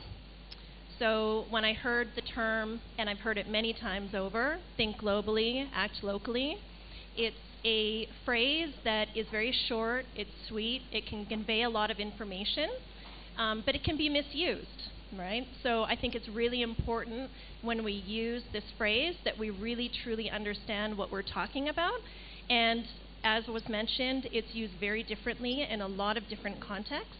So as a business management instructor, I would say for any organization, whether it be profit, nonprofit, a governmental organization, to be very, very clear what they mean by the phrase, say what you mean, and mean what you say. So align it to your strategy, your values, your mission.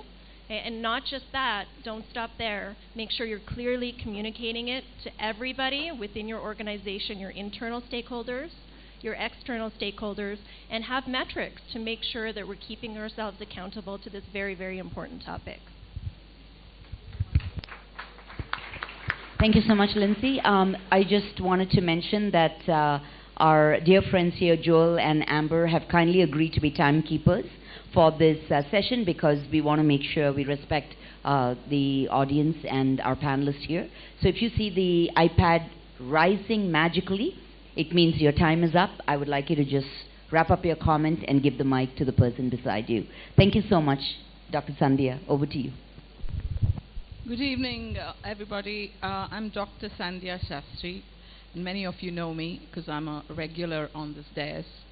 I have two hats on, in more than one ways. I work with the University of Bristol and University of West of England, Bristol. I'm a professor of international business, and I'm also an adjunct faculty here at AIMS for a number of years. And I think I'm wallpaper here, and I hope they will take me along when your new campus opens. Okay, so with that, I'd like to just set the scene from my perspective. I'm an international business specialist, culture specialist, strategy specialist. So my view is think globally, act locally, would be more about how you achieve the end, the means. So the means to an end is more important. There goes my time. Therefore, I'm going to wrap it up. Thank you. Thank you so much, Sandhya, for that. Luke, I'm going to jump over to you for a minute. Thank you. Awesome. Good evening. Thanks for having me back. I think it starts with your actions every single day. We're all leaders. We have a leader within us, and it's what we choose to do when people aren't looking at us that finds this phrase to me. It's great to have a big idea. You know, we're going to change the world and we're going to have this global perspective, but if I don't live and breathe my values every single day and the actions that I take, then it's just words.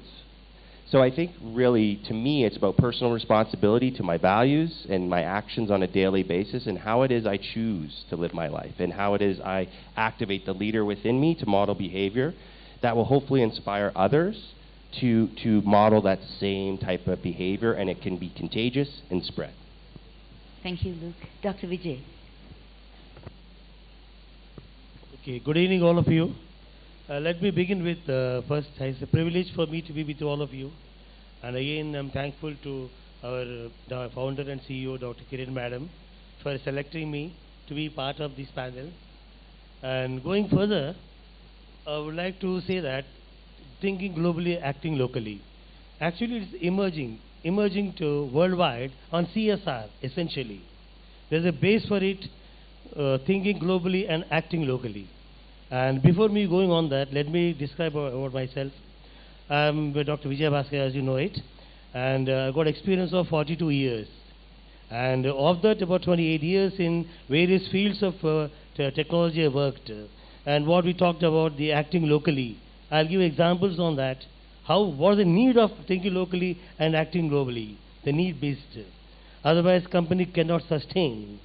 And the next part is the balance. I'm happy enough to be working here. 10th year I'm working here. This is the 10th year. I'm proudly saying that. That shows the happiness what I'm getting. On that basis I'm saying I'm feeling proud to be here.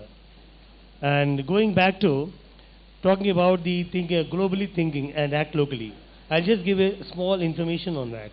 Well, in India... Can we come back to the questions on that if you don't mind? Because I have a question for you on that. Is it so? Yes, because I want to respect the rule for everybody, if that's okay. Actually, I didn't ask initially. I made a little more time. Let me come back to you with the question. Right, I'll give you time right. to share the example for sure. Yeah. Thank you so much. Omar, over to you for a minute, please. Okay, so I would say this one phrase, today for tomorrow. The decisions that you make today will have an impact on the sustainability in the future of tomorrow. So think what that means for you. You have the power as the leader to decide the types of decisions that you choose to make. So I'm going to ask 2 questions, and that's my time. And my first question is, how many of you would like to create impact in your communities? Put your hand up. How many students in here would like to create some type of impact in your local community? Okay, that's great. My second question is, how many students know how you're going to do that? Okay, so I'm hoping that through this session, you might have a better insight on how you might do that.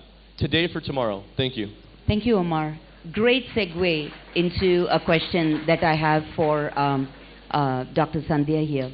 So I think what we saw in the crowd right now is a deep desire to create impact locally. However, when it comes to competencies and skills, not sure how to go about doing it. What is the role of educational institutions and what is the role of education to help students develop the skills to think globally and act locally? Great question. So there's always been a bit of a gap between when students graduate, when you graduate, to when you join employment. Most employers actually put you through some sort of training all over again.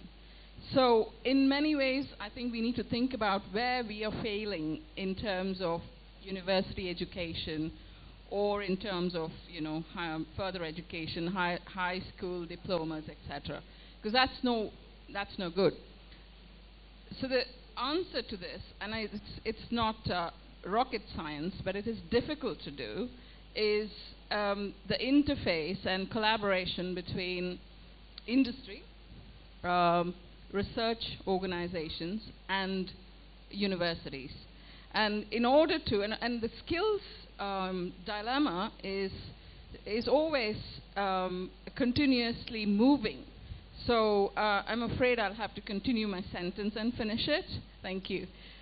So in terms of actually getting the outcome, one needs to put in a little bit more effort, all of the 3 partnerships, and then take forward, so impacting on curriculum, so what industry is doing and so on. But even then, it's not going to be an answer forever, because skills keep continuously changing, and that's the one thing that we need to absolutely be on top of. Thank you. So one thing we're going to do differently about this panel is we want to make sure students are asking questions and the panelists are actually responding. And if panelists have any specific area they want to touch on, use the opportunity to give an answer. We'll keep it to 1 minute in terms of responses. Can I check who is going to take a mic to this? Thank you. And just your name, if you can just share in the beginning. Good evening, panelists. My name is Nikhil. I'm from MBA. So, thinking globally, acting locally. So, what do you think is the biggest impact that we as youths can bring into the corporate field in this respect? I mean, is it bringing in innovation? Is it bringing in adaptability? Is it bringing in our knowledge of the technical know-how? What do you think is the biggest thing that we can impact? Thank you so much. Great question, Nikhil. Omar. I know this is going to sound a little bit crazy. I don't know if it's crazy or not. But I think it's bringing your heart. And what does that mean is, you know, as you've grown up in your own circumstance and the values that you've brought to place, I think what will make innovation occur is when you can bring your heart to the table. And a lot of people don't talk about that nowadays. Some members are afraid to talk about that, but it's important for you to understand what does it mean for yourself to bring your heart to the table. And by bringing your heart to the table, I can tell you, you'll see a lot of impact. Thank you so much. Great question, great answer. All right, who would like to pose the second question? This is where it gets really interactive and fun, and we will learn a lot from each other. So, second question in the crowd? We have row 2. Thank you.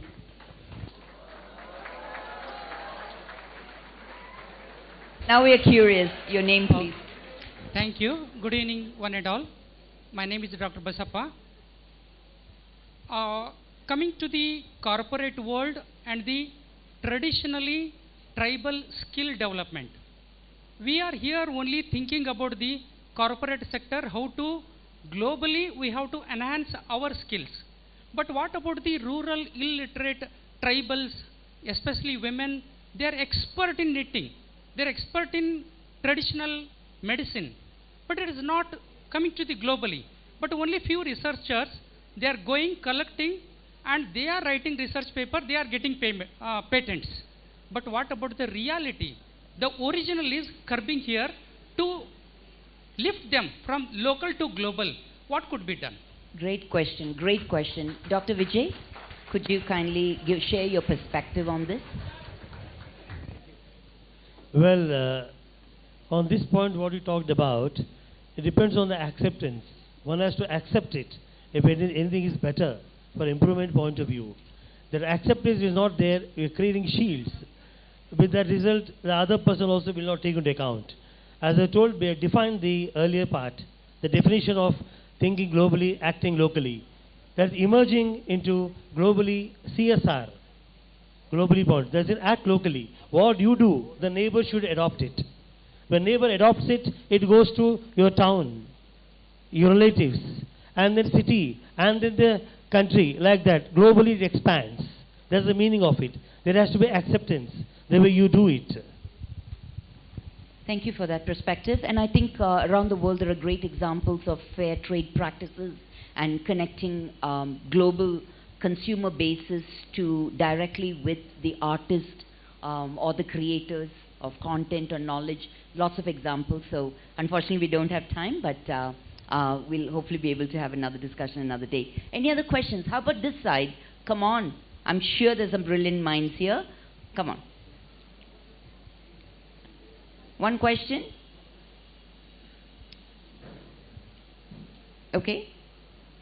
Anyone in the last part there? Did I see a hand go up? Yes, I did.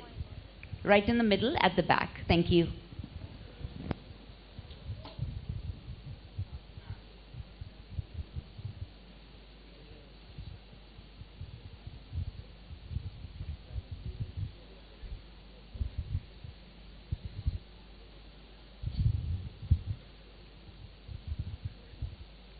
Hi everyone, my name is Charan. Could you kindly speak up a little? Yeah, thank you so much. Hi everyone, my name is Charan. As Umar said, it's not the technology or it's not the adapting of any other techniques. It's own heart. How will you bring in heart? How will you make people think to adapt to these things like think globally and act locally? And even Do you think that this present education is doing the same thing, following thinking globally or acting locally? Great question. Thank you so much for that. And I'd love Lindsay to answer the question.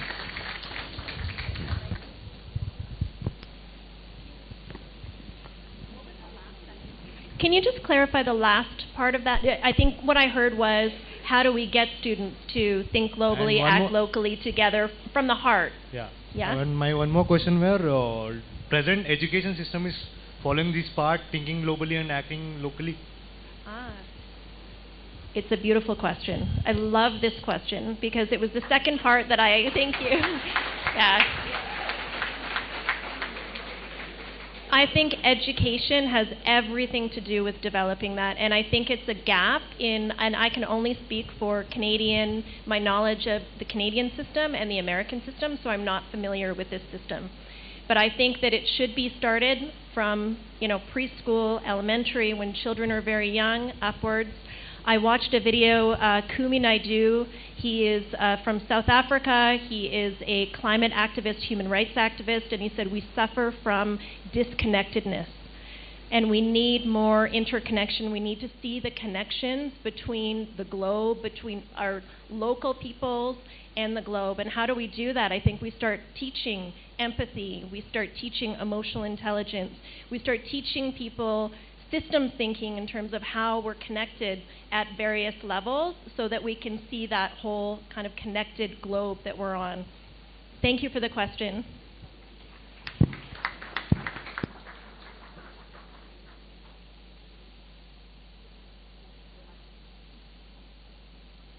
Thank you so much for the great question and the great response. I think I saw the mic walk over, so I think we have a question on this side. No? I'm quite sure I saw the mic head over somewhere. Where is the mic? Okay. Over to you.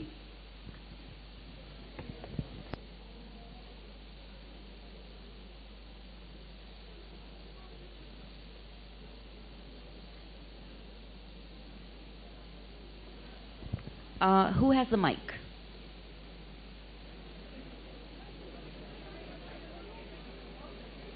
Whoever has the mic, can you pass it over to this young gentleman, please? Thank you.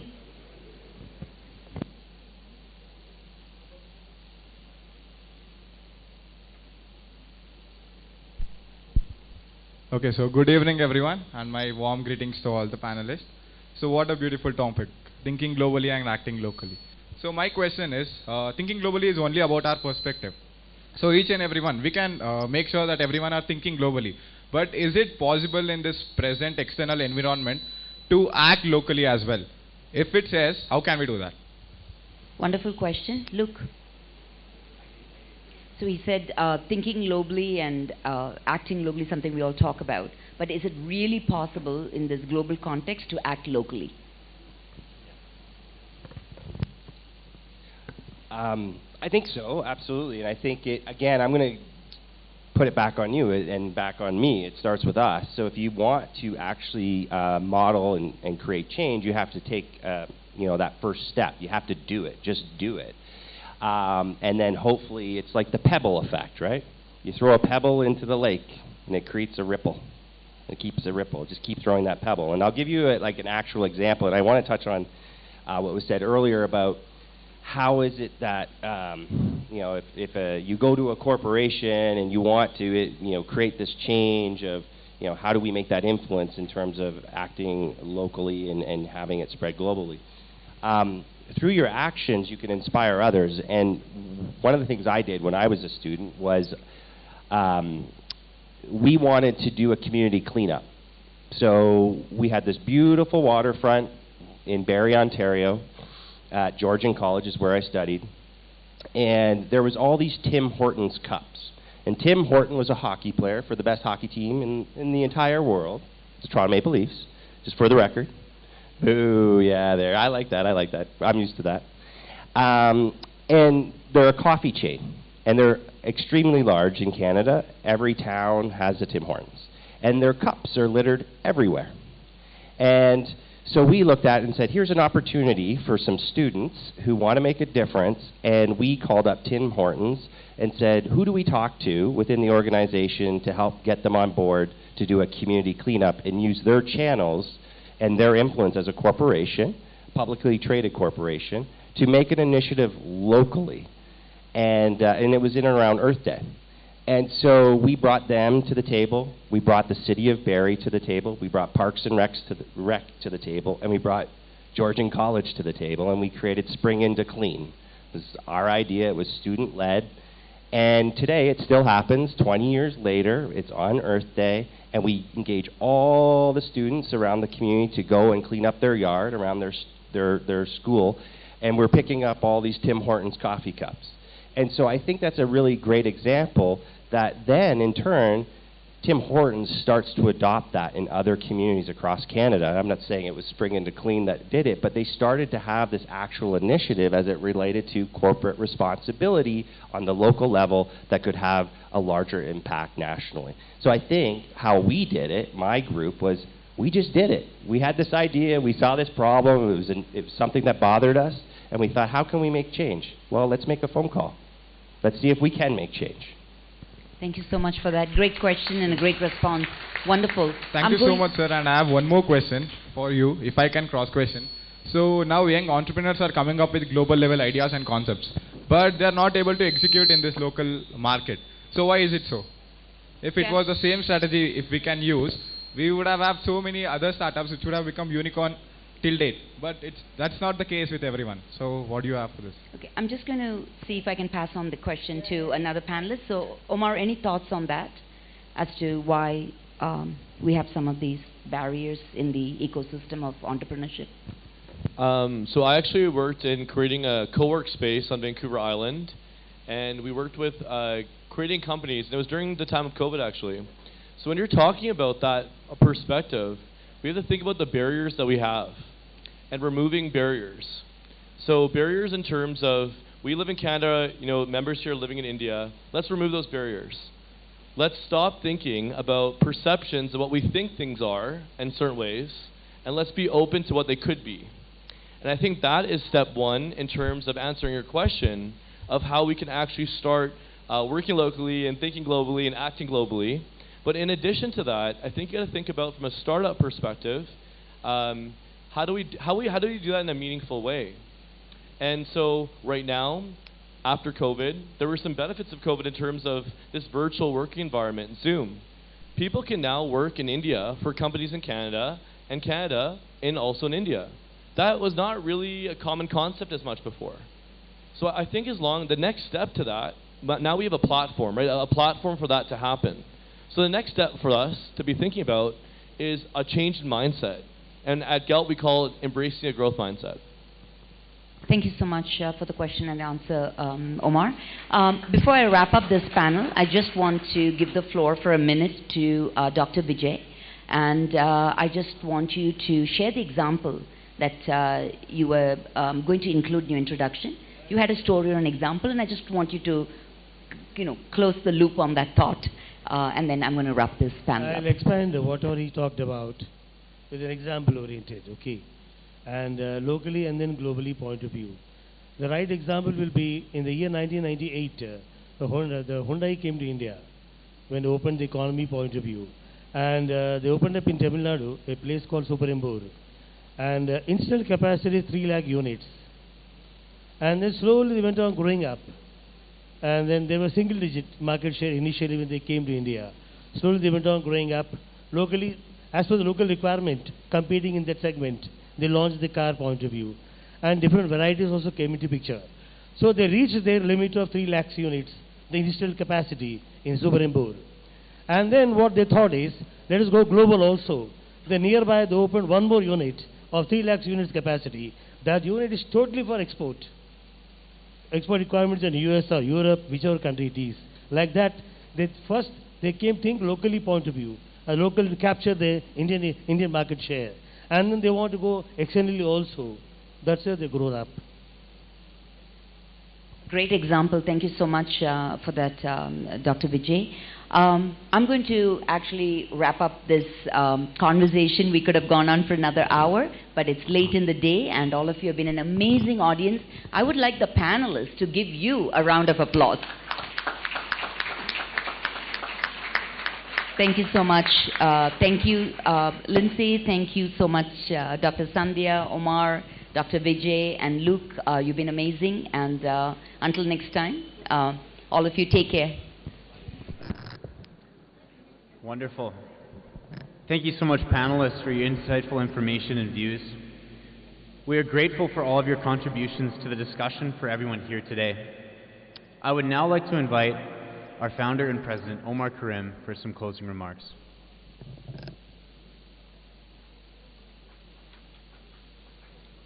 Okay, you can clap. Yeah, we can clap. Yay! Woo! Yeah, that's awesome. Woo!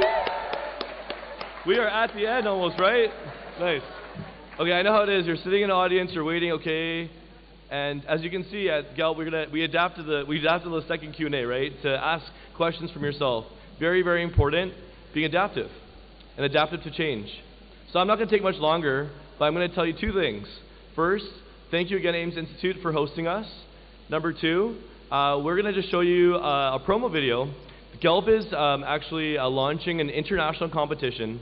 We're going to be selecting up to 25 students across India for an all-expenses paid trip to Canada. So, are you guys interested in watching this? Yes or no? I need to hear you cheer. Can you clap? I can't hear you. There we go. There we go. Nice, nice. And I also want to acknowledge there's people watching on YouTube or virtual, and I just want to thank you so much, raise my hands up to you for watching us here today and staying in tune. I know you had the international conference in the morning, and we've been kind of connected today. It's a long day, but I really want to thank each and every one of you for being here. What you'll see, I'll maybe make two quick mentions after, but let's present Explore the Leader in You. Thank you.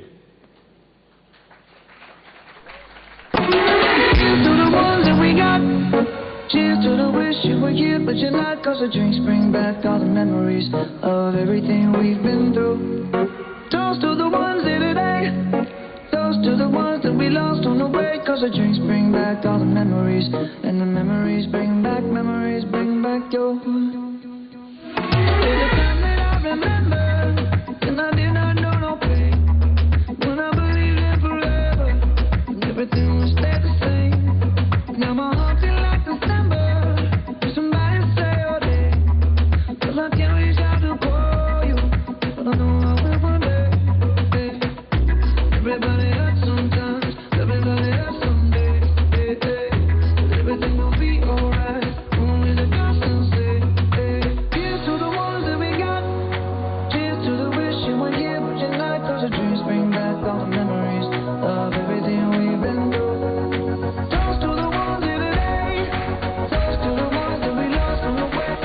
Bring back memories, bring back.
Okay, let's give a round of applause.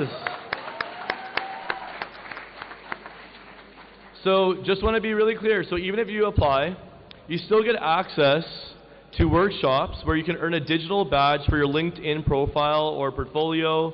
So I just want you to know that even if you don't get selected, you still have an opportunity to get access to free workshops.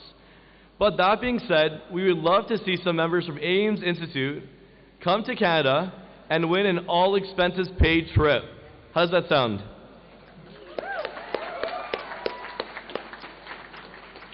We're also talking with their institution about a more intentional relationship, so I'm excited to have some more conversations there.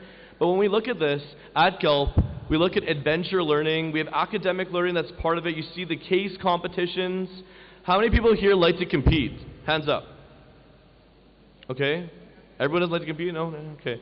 How many people like to win? I hope everyone puts their hand up, right? Okay. Well, I just want to say I hope you apply. We'll be here throughout the next few days or the next day or so. Feel free to let us know if you have any questions. You can go to www.gelp.ca to learn more. And thank you so much, Ames, for all your support. Thank you to all our panelists. And we look forward to seeing you all tomorrow. Thank you.